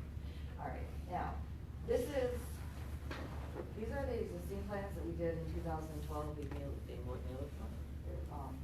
This is Remington Park and Holden Powell Woods, which involves just some boardwalks, and again, it hasn't changed since the last plan. Right now, this park is just natural. It's just wood chips that you maintain. So, the Schroeder property, which many of you know, there's a monument here. This, again, hasn't changed since 2012. This plan is to add additional walkways and overlook and access to Reed's Lake. Stuckey Woods, which Fred said has a deed restriction. And remember, these are the same plans, 2012. A boardwalk and access to basically get people, handicap accessible, to get people to the site. And then this year, we added, which is not very San Maria Triangle. There was an overall overwhelming request to put something on this part again. There's not really, I mean, it's just a nice area that has benches and some trees. So a shade shelter, that's what we added, and a couple of benches, and everything is along the sidewalk because it's already on the site. So those are the master plans that are included in the 5-year rec plan, and then the rest, what Fred was talking about, my accessibility, the inventory plans, at each one of the parks, this is just an example of Griffith Lake, we talked about, or we went out and saw what was on the park. So this is, Griffith Lakes is undeveloped. And that leads me into, the natural and passive areas which don't have any of these recreation opportunities, or recreation development. Mary Avenue Triangle, which you all know, Griffith Lake, which I just showed you, Bowden Pile, Beechwood Park, Schroeder, Secchi Woods. I bring those up because they are not developed. They're natural areas that, the only development that may happen is accessibility. So now let's get to the goods. Here we go. Let's do it there. Can you read that? Yeah. So, oh, there you go, thank you. We, as a company, do a lot of construction. So these costs that I've come up with are based on existing bid prices that we're getting right now. So based on this Manhattan Park, the #1 priority, playground splash pad. And I have the total and I'm gonna go through these a little quicker, $1.63 million to do the improvements. The $300,000 is assuming that we get a trust fund grant, and the rest is city. And then and I forgot to mention the multi-use. As part, you know that the city acquired this piece of land, right next to the eastbound line, and. Sorry, Karen, could you zoom out a little? Oh, I totally. Welcome to my desk, I'm sorry. This piece of land right here. And because of the topography and because of the public, what we heard from the community, it'd be a perfect spot for multi-use trails for everybody, to be built on the existing Manhattan area that's pretty much unbuildable because of the topography, but is wooded, and into the new piece of property. So that's the second the second priority down in Manhattan. First, splash pad, second, multi-use trails. And there are some community, a Mountain Biking Trail Association that will assist with building these trails and also will assist in maintaining them. It's a great organization, which is why I have $50,000, because they tell me it's going to cost about $100,000. All right. Waterfront Park Phase 2, which is also in the plan. That's to do it, 1.56 million. So there we go, top priorities. Now, the second page is listed in order of priority. And as Fred said, the 2012 plan, we accomplished the boardwalk area. And you don't accomplish everything every 5 years. Like if you get all this done, that would be amazing. But it's a roadmap. They just keep adding in the next 5 years. Whatever wasn't done, we'll just move it to the top of the list and based upon what the community input is. So Bowden Pile Trails, $350,000. Secchi Woods, that's the plans I just showed you. $560,000. Shorter Property, $300,000. Bowden Pile South, $150,000. And then acquisition. You just leave this in here so if a great piece of property comes along and someone wants to donate it, and you have the opportunity. And then the last page are things that we heard at the meetings that don't necessarily have a priority, but need to be, that are listed here because they are, they can be done anytime. So a dog park, we don't know where, but that's how much a dog park costs, $500,000. Sports courts, which we heard at the community meetings, it's unique in East Grand Rapids because you have, the only actual park is Manhattan. And so if we were gonna make, sports courts, meaning futsal and pickleball, if they were gonna be built On the existing courts, which is the schools, there has to be an agreement and discussions, or if it's a new piece of property, so that's how much they would cost. Right now, Fred has all of the schools are multi-striped for all, and then you can come to City Hall and, right? You can rent your, that's it. But these, like, just for that. So we talked about resurfacing. And then Manhattan, we all know it's wet. Settles constantly. So eventually, it will have to get raised up again and regraded, so that's about 200,000. And then bike trails, the Reeds Lake Walk, it'd be really nice to have a better wayfinding signage system. It's pretty inexpensive, but we could paint the trails, or paint the trails, the asphalt pavement, says like 3 miles this way, then up with some more wayfinding. And then the San Luis Triangle, which I showed you, and recycling chambers. So I think I've gone over everything very, very quickly. Do you have any questions? Does anyone have any questions for Tiffany? Tiffany specifically while she's out there? One thing we do for grants, yeah, Brian, because I think you're the one that asked about it.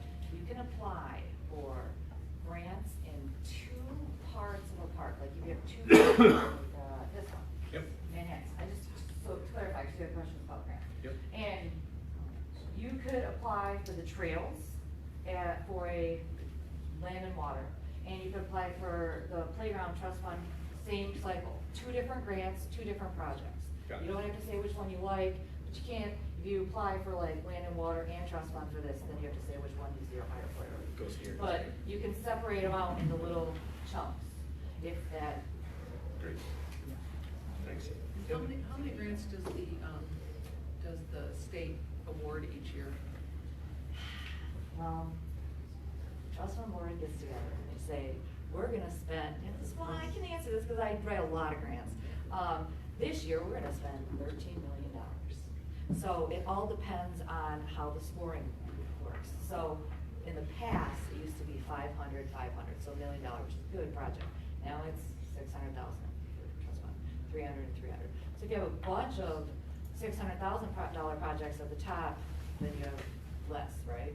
Or if you have a bunch and you, less, bigger, and then sometimes that $50,000, so it all depends on what they're granting. Also, in years past, they don't actually go by the scores, they've been cherry picking. I don't exactly know why. What percentage of them are approved? So, you know, do 100 people request them and 50% get them, or? Let me do the give you approximate number? an example back in 2013 when we This is applied awful, for okay, Park yeah. Phase 2. It is really based on a dollar amount, so the DNR may determine that we are going to allow $9 million in grants. They will score all the projects, and you are scored highest score number 1 all the way down. So every year it depends on how many acquisition and or development grant applications are submitted. And usually it's 100 to 150 projects somewhere in there for development. Well, in that year, we scored 360 points. The cutoff was 365. We were the #1 project out of the mix. We were listed as, I believe, 20-something in that list. So they got to their dollar amount and cut it off. But the disappointing part, as Tiffany mentioned, is they did do a bit of cherry picking and were very amenable to trail projects. So rails to trails is very important from an e-commerce standpoint and connectivity and so forth.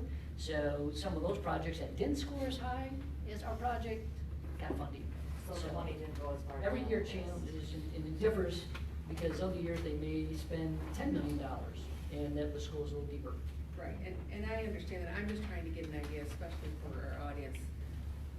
How often do these get approved? So we might have a great project and it should be approved and it may or may not be. When you look at all, because everybody wants money, right? Correct. Yeah. So if you get something in there, do about 50% of people get their projects? Do about 10%? You know, it's a different message. And I realize it might be one year only 3 people apply, won't happen, but So, if you don't know, that's fine. no, Manhattan is a very grantable project because it has a lot of pieces and parts in it, but there's other things, that the grants take into account.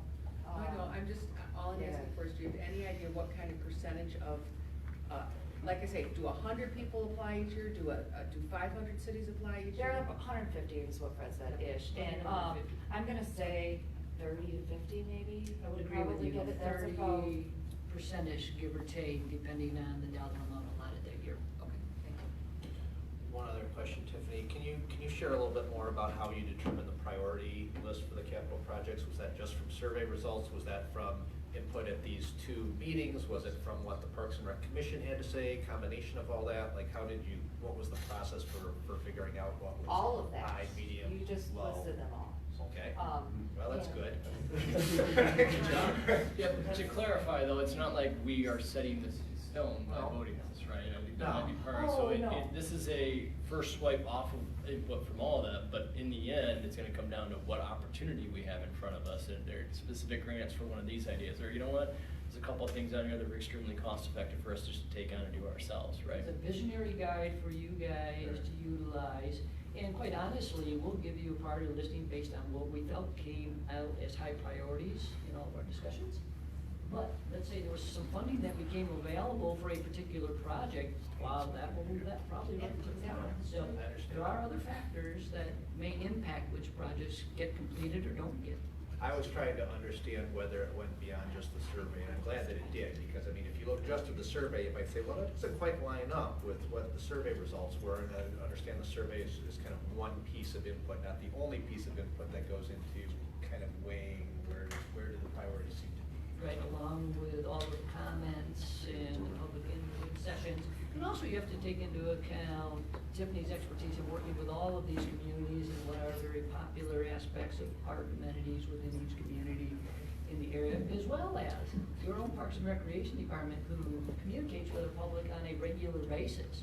And so throughout the year, we get all kinds of comments in regards to our properties and what they'd like to see improved. A lot of times it's constructive criticism at times, right? And how we can improve and what they'd like to see. Thank you. I have one quick question, and I know we discussed this at the last Parks and Recreation Commission, so forgive me for asking the same question twice. But we did, on Manhattan Recreation Area Splash Pad and then Manhattan Recreation Area Multi-Use, I know I asked why we're keeping those separate, and it made sense, but I was just curious as to if I could hear that again. Funding sources. Right, okay, didn't we say though that the trails might make it more attractive, the whole package, or? We could put them, Potentially. you can separate or together, but I think keeping them separate gives you more opportunities. Okay. I mean, like, if we go for Learning both of them, but you might as well have them, you see what comes up. Okay, yeah, no, thank you. Anyone else? Thank you very much. So, what we'll do next is we will have the public hearing, and after that, then we'll take a motion up here. We'll have dialogue with the commissioners, and then, we will talk about any kind of amendments that we wanna make, and we will take those one at a time, at that time. So, just as a FYI, what's gonna happen. So I'm gonna, call in place the, public hearing, and ask anyone who'd like to speak to come up. But actually, before you do, Judy, I'm gonna ask Carol to, if you wanna speak. You have headed up this project, you're head of our Parks and Rec. If there's something you'd like to say, I'd love for you to come forward now and say it. Thank you. Cheryl Campbell, I am Chair of Parks and Rec, and really the biggest thing I wanna add, or echo, is that it's just a blueprint, and it's just a, kind of a wish list. And once we decide to do something or other, it's gonna be, dwelled into and analyzed and see what we wanna do and what we don't wanna do. So it's just more of a big blueprint so we can get some money from the state, really, is how I look at it. Would you agree with that? That would be awesome. Yeah, so, that's all I need to say. Thank you, which is why we are, we go through this whole process. Otherwise, we'd just say, let's start fundraising for one area. It's that we have to have this all in place for us to have a ghost of a chance of getting money from the state for some of these projects. Thanks for your work on this, Carol. Thanks, Carol. Yeah, come on up. Ladies and gentlemen, commissioners, my name is Judy Baxter. I'm an East Grand Rapids resident, East Grand Rapids High School graduate, don't start counting, and I'm not even gonna go there.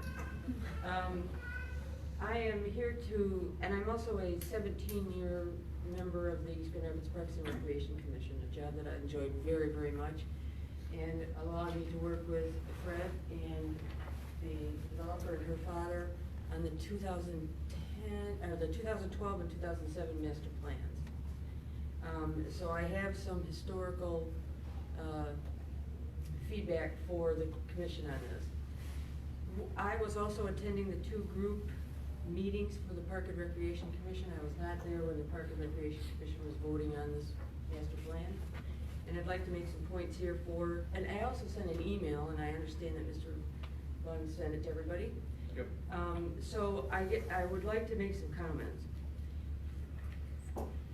The master plan is important, and the wording of the master plan is important, because if it is a blueprint of what the community wants and what the city wants, the wording is very important. And to have the wording correct in the blueprint means that for future commissioners, they'll know what the committee was, what the citizens were concerned with at this point, what the city was concerned with at this point. So including those concerns is, I think, very important. We had those issues with the 2012 master plan where people came out very concerned about, I think it was a road. They were talking about moving some road over there by the Schroeder property. And people wanted to put that in the master plan, and the community came out and said, we don't want that. So that was removed from the master plan. And due to the committee, the citizens who lived in that area came out in force that they didn't want that to happen for traffic concerns, safety concerns, and things of that nature. So in my email, one of the pieces that I think is missing from the master plan is the language that I proposed about, and there's all kinds of ways to define a park. Yellowstone Park is more of a passive park. It doesn't have playground equipment, it has certain areas in it. Was the emphasis that I think the East Grand Rapids citizens and East Grand Rapids City has on passive parks, wildlife areas, and green spaces. The jewel of our community is the lake. The lake needs green spaces and rural areas and undeveloped areas in order to survive. It also is the beauty of our community, I think, to outside citizens. I don't think people come here to look at the big houses.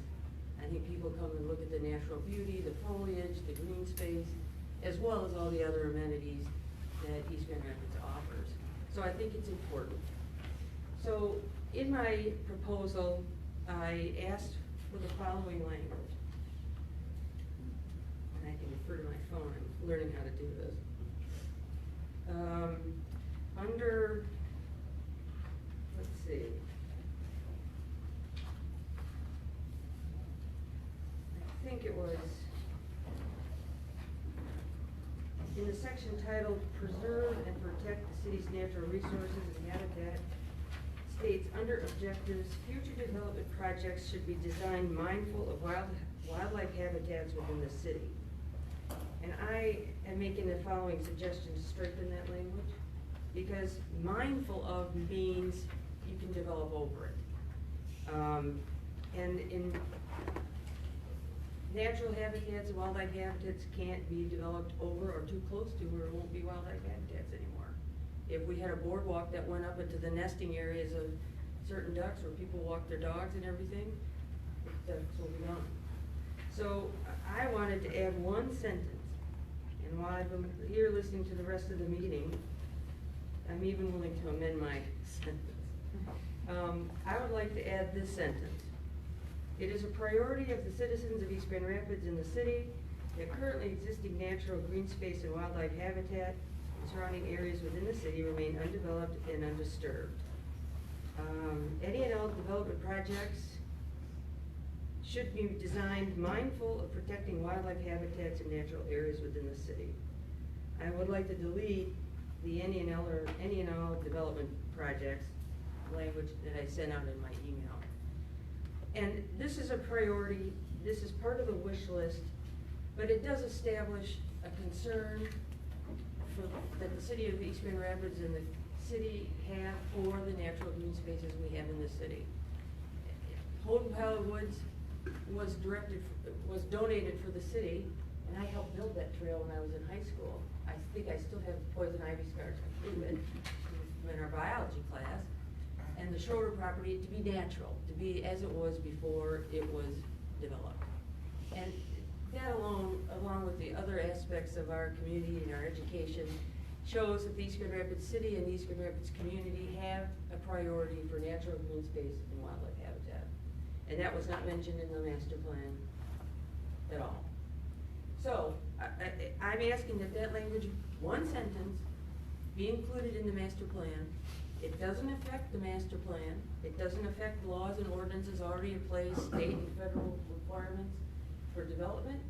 It just states that in our blueprint going forward, that natural green space and wildlife habitat is a priority and must be looked at seriously. I'm not a developer. Developers I know look at undeveloped land and they think there's unused money. I look at undeveloped land and I see beauty, I see serenity, I see peace. It allows me to calm down from the stress of the day, to walk around in nature, see the fall colors, the flowers, and all of that. And I think that's very important to this community. And Crystal and I know what happens on this issue at all these meetings, but I think that's very important. I think the community thinks it's very important. I think the city thinks it's very important. And the residents of the city think it's very important. There is no downside to including that one sentence into the master plan. There's none. It doesn't change, like I said, it doesn't change the law, it doesn't change ordinances, but it is a concern of the city, and I'm very respectfully, but very strongly urging the city commission to add that one sentence into the master plan. It's important. Thank you. Thank you. Okay, who else would like to speak?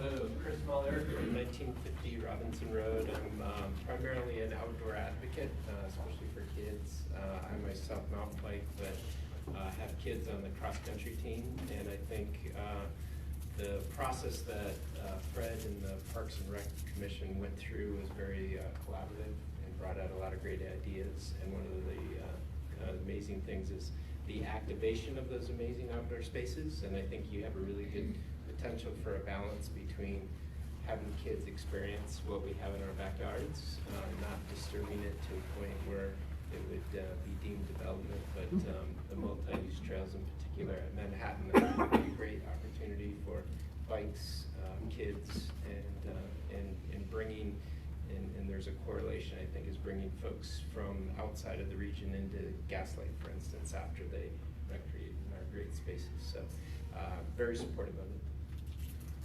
Thank you. Would anyone else like to speak to this?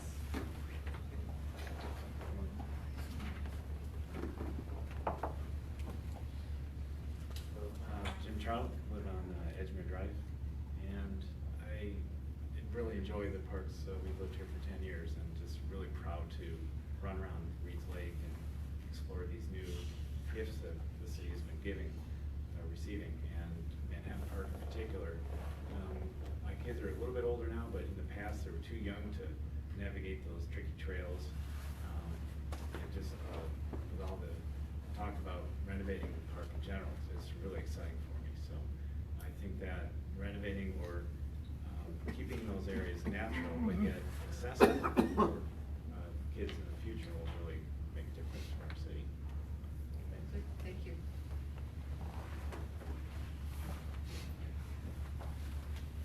Hey, I'm Stan Riedberg. I'm the cross-country coach here at the high school for both the boys and girls program. So I just wanted to throw some quick support for the multi-use trails as well. I'm just wrapping up, I think, like almost 2 years here coaching at East, and I've never gone on the trails once, and as far as I know, we've never had a kid go on the trails that are currently in there once. I do know that weekly in the summer, we actually will drive out to Egypt Valley in 4 Mile, which is like 25-ish minutes away, just to get on those trails. And so I think this is something that we could get a ton of utility out of. On top of that, I know East Grand Rapids in the past used to host a meet, the cross-country program did, at Manhattan Park. Since then, I know they've done some things there, but as far as I know, in the past several years, they have not hosted a meet. I haven't hosted a meet since there. They can definitely be a source of income, just or like fundraising for a program. And so I think it's something that we would strongly consider, and these trails would give us an opportunity to host a meet that they currently don't allow us to use. So. Thank you.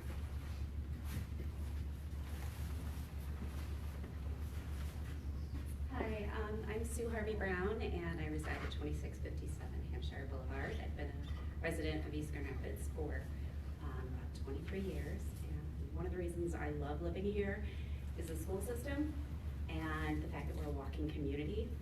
When we looked to renovate our house, we actually looked at Forest Hills, and I said, I want my kids to walk to school.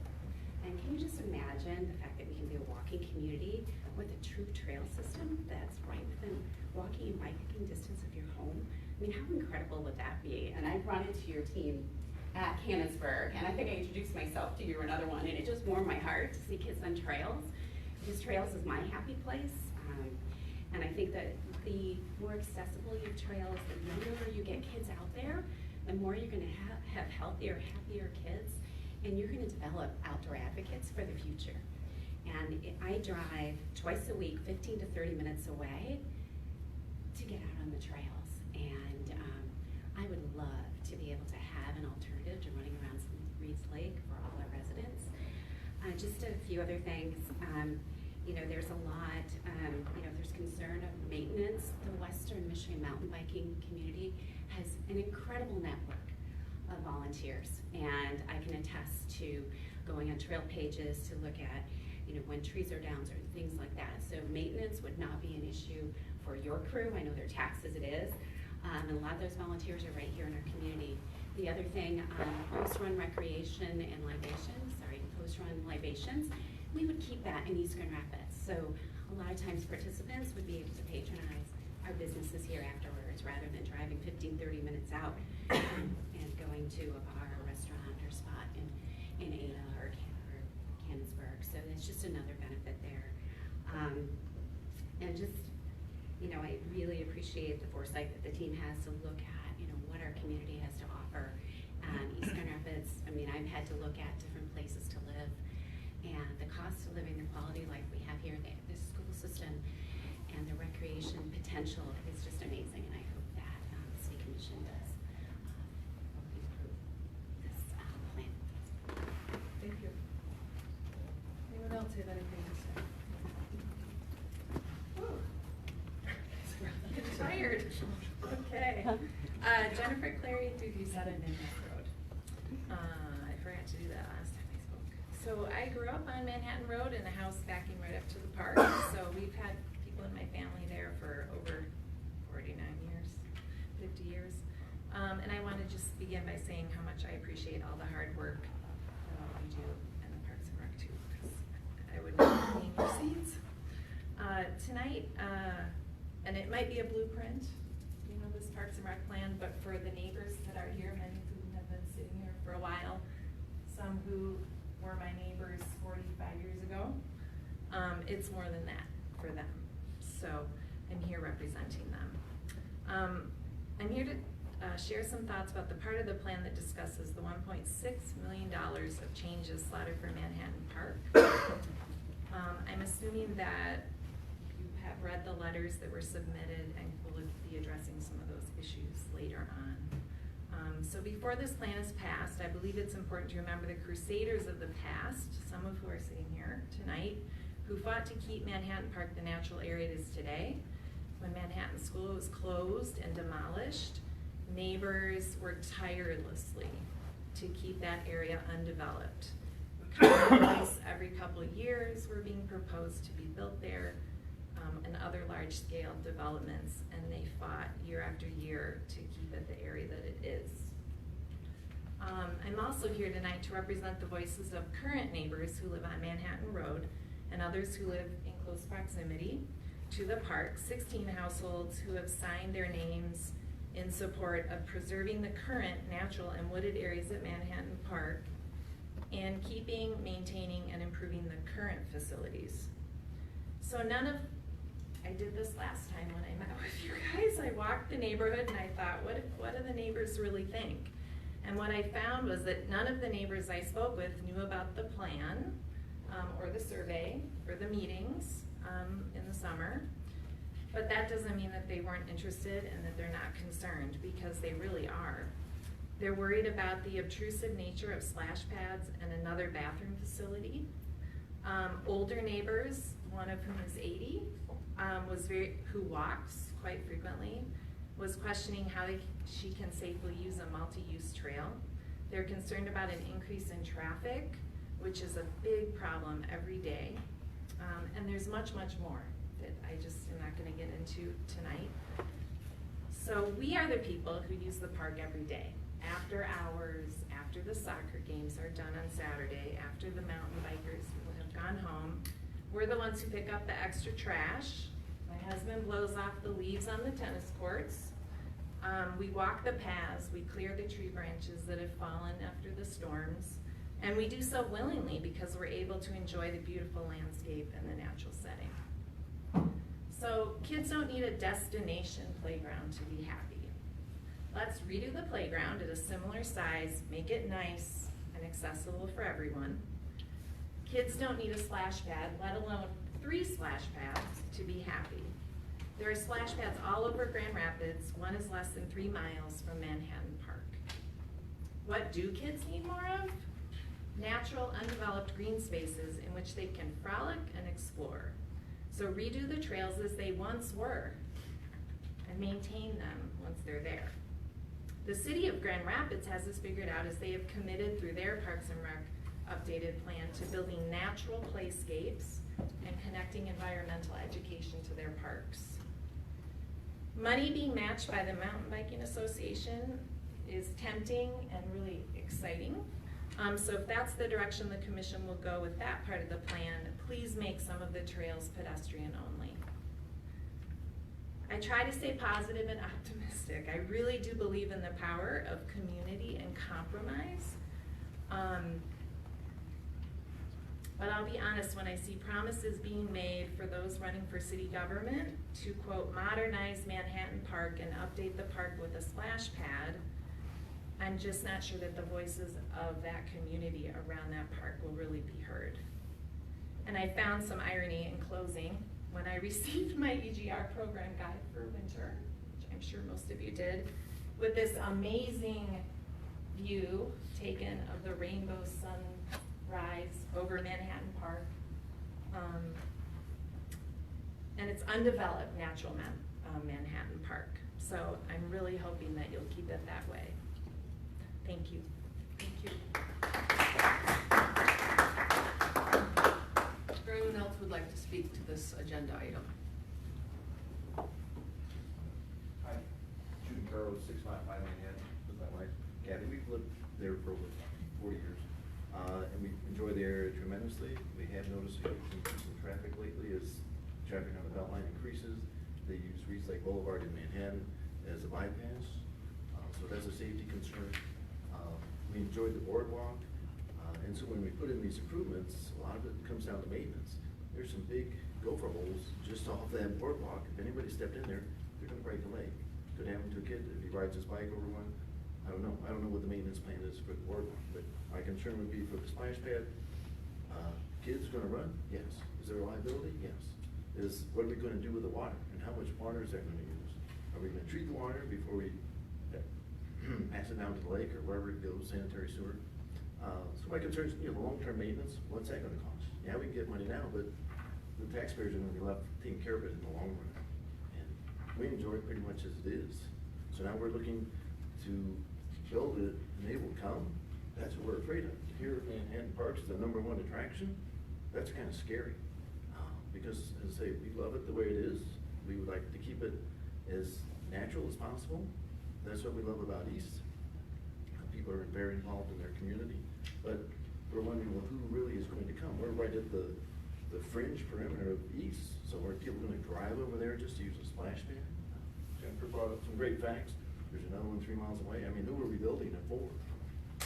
And a limited time use. Summers are short and sweet. We have a beautiful lake. Isn't that enough? I mean, how much is enough? Do we need to keep building a monument to develop every inch of East Grand Rapids? Can we just leave it natural? We love hearing owls at night. When you intrude on natural space, one of our neighbors, Bill McKay, said, I think the back area of the lake is a nesting ground for fish, for pike and bass. It's like, well, okay, we improve all these trails, there's going to be more rainwater, we've had more water coming into Peace Lake from the development across East Belmont. So the water levels are higher. So even little things impact Mother Nature. So we have to be very careful in what we do. And realize, put a lot of thought into everything, but just, I'll let you know, we are concerned. I don't read the East website, so we're sort of in the dark, but I appreciate Jennifer for making everyone aware of it. Thank you. Thank you. Anyone else like to speak to this? Seeing no one, I'm going to close the public comment and bring it up here. And again, we are going to have a motion. And once we have the motion, then we'll have dialogue with the commissioners. And if there are various changes that you want to make to this, then you will bring them up one at a time. So before we approve the whole thing, we'll make amendments. All right, so I would like to have a motion, please. Would someone please make a motion? Make a motion to approve the Parks and Rec 5-year plan as written. Support. So we have a motion and we have support, so we have a first and a second. Just a friendly amendment, like we're approving I think there's a formal resolution. Yeah, thank you, package that yeah. needs to be- That's what I meant to do that. So- Absolutely. That's the way I heard it. Yeah, good. Right, so specifically that amendment, so I'm trying to. Yeah, I can say it if you want, the resolution adoption, whereas, as written, or it begins whereas, and it's a whole page long, so I won't read the whole thing. Okay, but all that's right, my all motion. right. Okay, all right. So we have a motion and we have a second, and so now I'd like to have dialogue, and if there are certain amendments that you want to put in here, make sure to get that, and then we will react to each of those individually. So who'd like to start? I can make just a few general comments. I mean, obviously we won't have a chance to discuss specific amendments, but I do want to acknowledge all the people that participated in the project to generate this plan. And I want to highlight just a couple things that I think are really important for us to consider tonight up here. And the first of those is, it's been repeated multiple times, and it doesn't necessarily impact whether or not we amend things, but I think we've been charged with delivering something with maximum flexibility that captures the vision of the whole community. And so I think one of the things that I really appreciate is that you can see a lot more commonality between the comments from people than you can differences. Ms. Cleary, who was up here before, talking about the Crusaders of the past. I love that phrase, so I apologize if I use that multiple times in the future. I'm going to credit you if I can. But I think it's important to note that we had people, there was a school there, and when that school was taken down, we had neighbors come together and say this should stay a park forever. And that really probably was a crusade. And I think both 2007, 2012, and now the version that's before us largely is faithful to that vision. So whether there are specific things that you like or don't like, I know that one of the things we're charged with is looking at this plan as a whole and deciding, do we move forward with this plan, give Fred the tools that he needs to apply for grants? And so I just wanted to give just a couple little examples. I personally do not love the idea of added parking at Waterfront Park Phase 2. It's a green space, gonna add some pavement according to the plan, and I'm not comfortable with that. But what I know is that if we vote this through as is, and if I don't amend that, I just leave it there and say, well, I'm gonna file that in the back of my head. I don't love it, but I can live with it today, and I can, because there is no way we are gonna put new parking at Waterfront Phase 2 unless we reopen the community dialogue. So any discussion about Waterfront Phase 2, parking, whether we put that grant first, second, third, fifth, 10th, all of those things will happen again in a public forum. So I'm personally willing to wait on something that makes me uncomfortable, not angry or anything like that, but pretty uncomfortable, to be honest. I can wait on that because I know that it's going to come back forward, and I'm going to have a chance, whether I've term limited out of the city commission and I'm sitting out there with all of you, or whether I'm still sitting up here in a few weeks. I know we'll have a chance to discuss that. Excuse me. So there are a few little things that I think people have brought up. There are a few big things too, so I don't want to minimize anybody's comments, but I think the small things that have been brought up are how are we going to deal with drainage? How are we going to handle multi-use trails and pedestrian safety? I mean, that's something as a hiker and a walker and someone who raised kids here, I care about that stuff. I also ride mountain bikes, and so I can't pretend to not be biased in favor of that. But I know that all of those discussions are going to happen at the time when a project like that comes forward. So I'm not going to dwell on little differences of opinions on specific projects tonight, because I think for me, overall, this is a much better way forward than I even dared hope it would be when we started the process. It was collaborative, it was transparent, it was participative, and that goes up to and including tonight, where people are having an opportunity to give their inputs. I think one thing worth discussing, and I would like to hear other people's comments about where this might fit, Ms. Baxter's comments, and I was honored to serve with you on the Parks and Rec Commission for a period of time, so it's nice to see you here. Her comments are foundational in nature, so one of the questions I have is whether they even belong in the master plan or they belong in the charter somewhere, something that says we have a preference for green space, because I think we do have a preference for green space. I'm not sure it goes here, it might already be covered. I'm hoping somebody who's a far better legal mind than I can help me with whether or not that's covered somewhere else. But I did want to just mention that I think it's important to consider. Yeah, this is a pretty good big plan. Are we happy with it? Should we move it forward? Should we not move it forward? And for me, at least, I'm pretty comfortable with it the way it's written. We've had a lot of meetings, we've had a lot of input, and I feel good about it. Anyone else? I think that there was definitely a sentence that stood out for me when you gave your presentation earlier, and it was that the goals must be broad to be flexible, and which is so very important when you're doing a plan like this, because you need to tick all the boxes and have the tools that you need to get the grants that you need to apply for, and knowing full well that there's a lot of the intent that was expressed regarding the green space and the natural spaces, the intent, and that is here, that is in this document.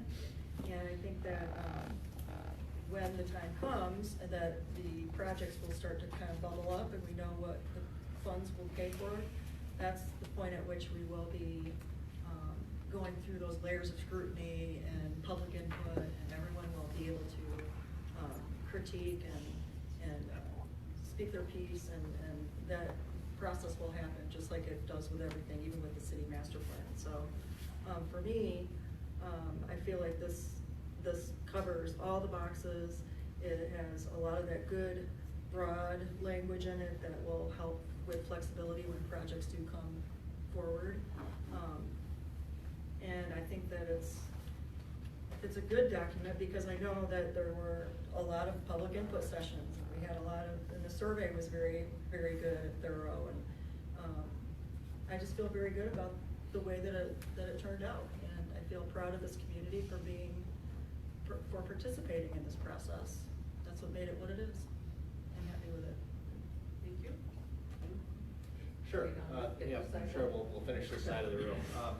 Yeah, I feel the same way in terms of I feel like there are so many people who have put a lot of time and energy into this, and I'm just so impressed with the effort to gather community input that I'm a little reluctant, more than a little reluctant, to get too deep into the weeds, no pun intended, in terms of pulling out a very specific sub-piece and saying, boy, I think we should amend it, take some particular sub-piece out, because I think that does lose sight of the purpose of the master plan that we went through, and having that flexibility and being able to have more detailed discussions about a particular project when that particular project ripens to the point where we need to have that deeper conversation just about one specific possibility.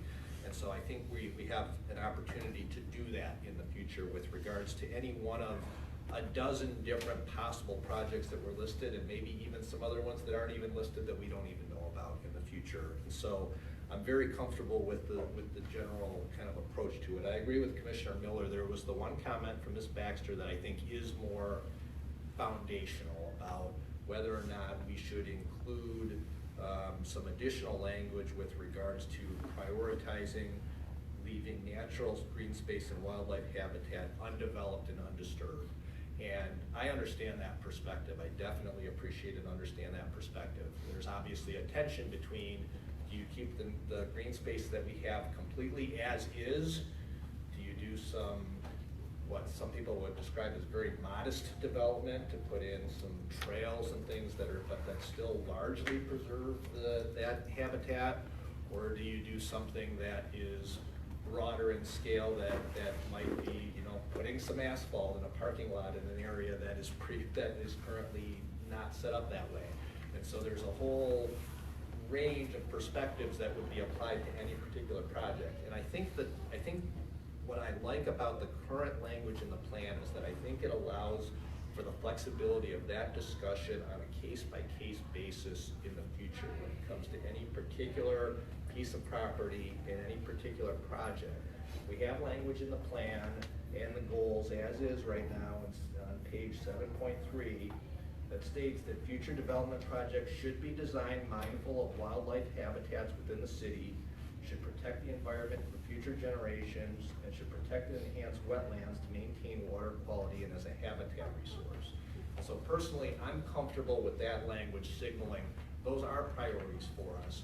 But what I am not comfortable with is having language that might exclude from future discussions some possibility about some level of development of an area that would activate the area, I think was the words that Mr. Mueller mentioned. There are potential benefits, and we saw a few different plans for what I would describe as very modest development of some currently undeveloped areas, just putting in some trails or putting in an observation deck at the end of an area that I think we should leave open the possibility of those discussions in the future.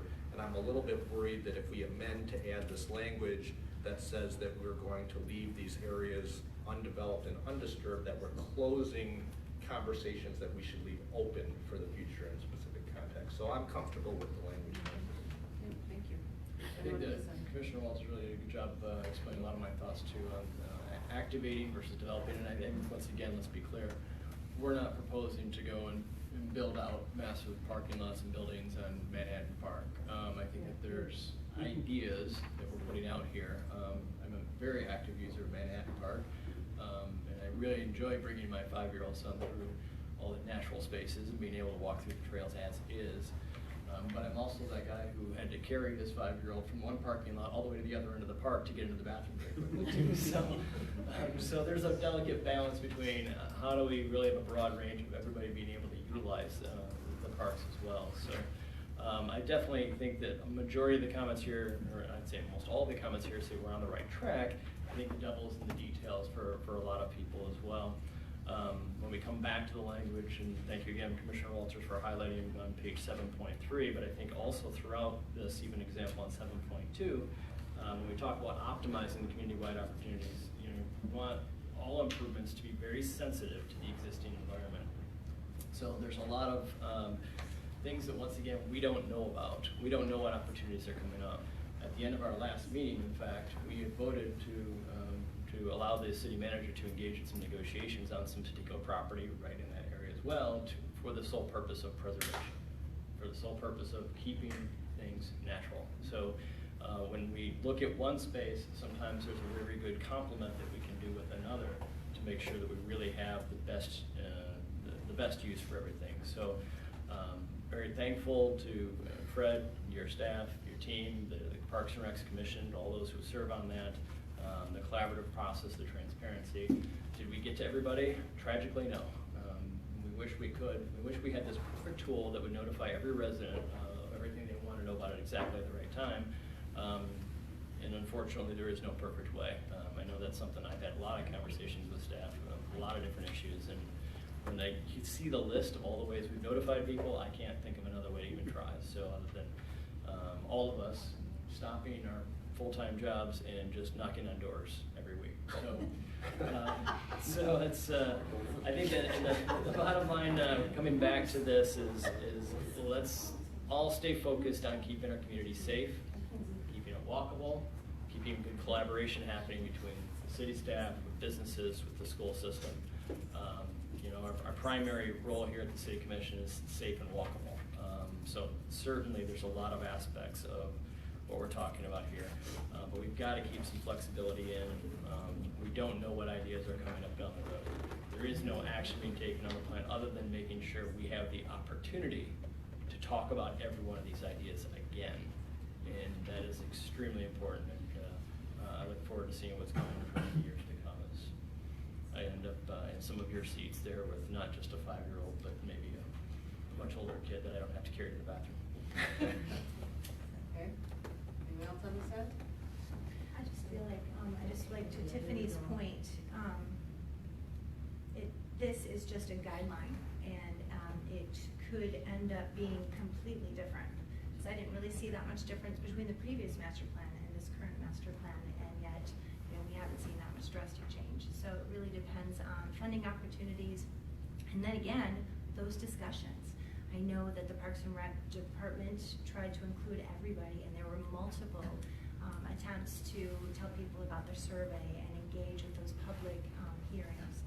And it's not a perfect system. We can't always, but going forward, there will be many more discussions before anything happens. And again, it depends on funding. Like Tiffany said, what we end up with could look something very different, but this is like a pie in the sky. Like this is what could happen should the funding come into place, and should the public agree to implement these plans. Commissioner Duncan? No, everybody has said everything I want to say, and it's 10 after 8, and I'm not going to be responsible for extra calls. I agree with most of what Commissioner Walter said. I just want to reinforce a few things. So we had 400 and some people provide input. Is that the right number? 536. Okay, 506? 536. So that means that we have about 5.3% of the people in this city give their input. So we have to keep our eye focused on that. But for a public process, that's a lot of people, because people don't all, just as some of you mentioned, they don't keep it on the web or whatever. They're thinking, I don't need to worry about this right now. But when we really get down to brass tacks, there will be lots of opportunities to have that input. Right now, we're trying to get past something that we can use as, I don't even think blueprint's the right word, because I think blueprint sounds like something's printed and is going to be done. Instead, it really is more of a kind of a wish list, hope list, things to start focusing on. But it's also to get us so that we can go out and look for grants when the time is right. But we still have to get this to the state, get the state approved just the idea that, oh, you've made this wish list. And they won't even be saying at that point, and you get it, or we're even thinking about it. It's just, you have to have it on file. So, and I appreciate that. But ultimately, we have to remember, we didn't specifically say what we were looking at. We said we were looking at all of these options. And so, you have my promise that that is exactly what will happen. Once we start focusing down on things, there will be so many opportunities to have that input, because there were many people that didn't like some of the things they said, and they're like, man, I'd like to give input on that. And that includes people that were both for and against stricter language with wildlife. I do get worried about having too strict of it, if we say absolutely none, and you did change your proposal, which I appreciate.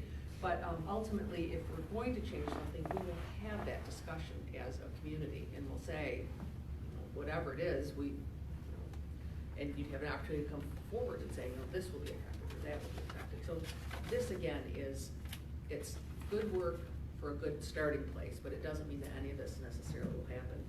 We would have an impact study. We would have all sorts of studies that would happen ahead of time. And we would then expect you to be here to tell us what you don't like about this, what animals you're worried about what you think that this is too much of an impact, and we would want you to be here to talk about that, you and many others. And ultimately, no matter what we do, you always have people that like half of it and don't like half of it, so that's why it's really important for you to bring your views forward. Our goals have to be broad enough that we can be flexible and look at both sides instead of just put ourselves into a corner. But I just want everyone here who's concerned on one side or another to know that the process forces us to allow people to give that kind of input. And so if anybody thinks that it's possible to do something just on their own, it's not. You have to have the whole community's input. So it isn't possible to say, we are gonna do this and we are gonna do that, because we don't know what we're gonna do. We're gonna have that time to get the input. So those, I just wanna make sure that those of you that are concerned here, that absolutely is always part of the process. So does anyone have any amendments that they wanted to put on this at all? Not hearing any. Okay, so we have a motion and we have a second. We have no amendments at this time, so unless there's anything else to say, all those in favor, please say yes. Yes. Yes. Opposed, say no. All right, thank you very much. All right, so the last item on our agenda is the consent agenda. Please have a motion for the consent agenda, minus 13, because we've already done that one. Motion to approve the consent agenda. Second. All those in favor, please say yes. Yes. Yes. Opposed, say no. This meeting is adjourned. Thank you very much.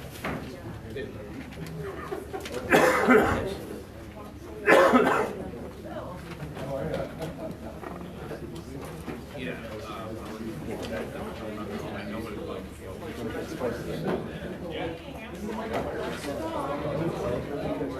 I went.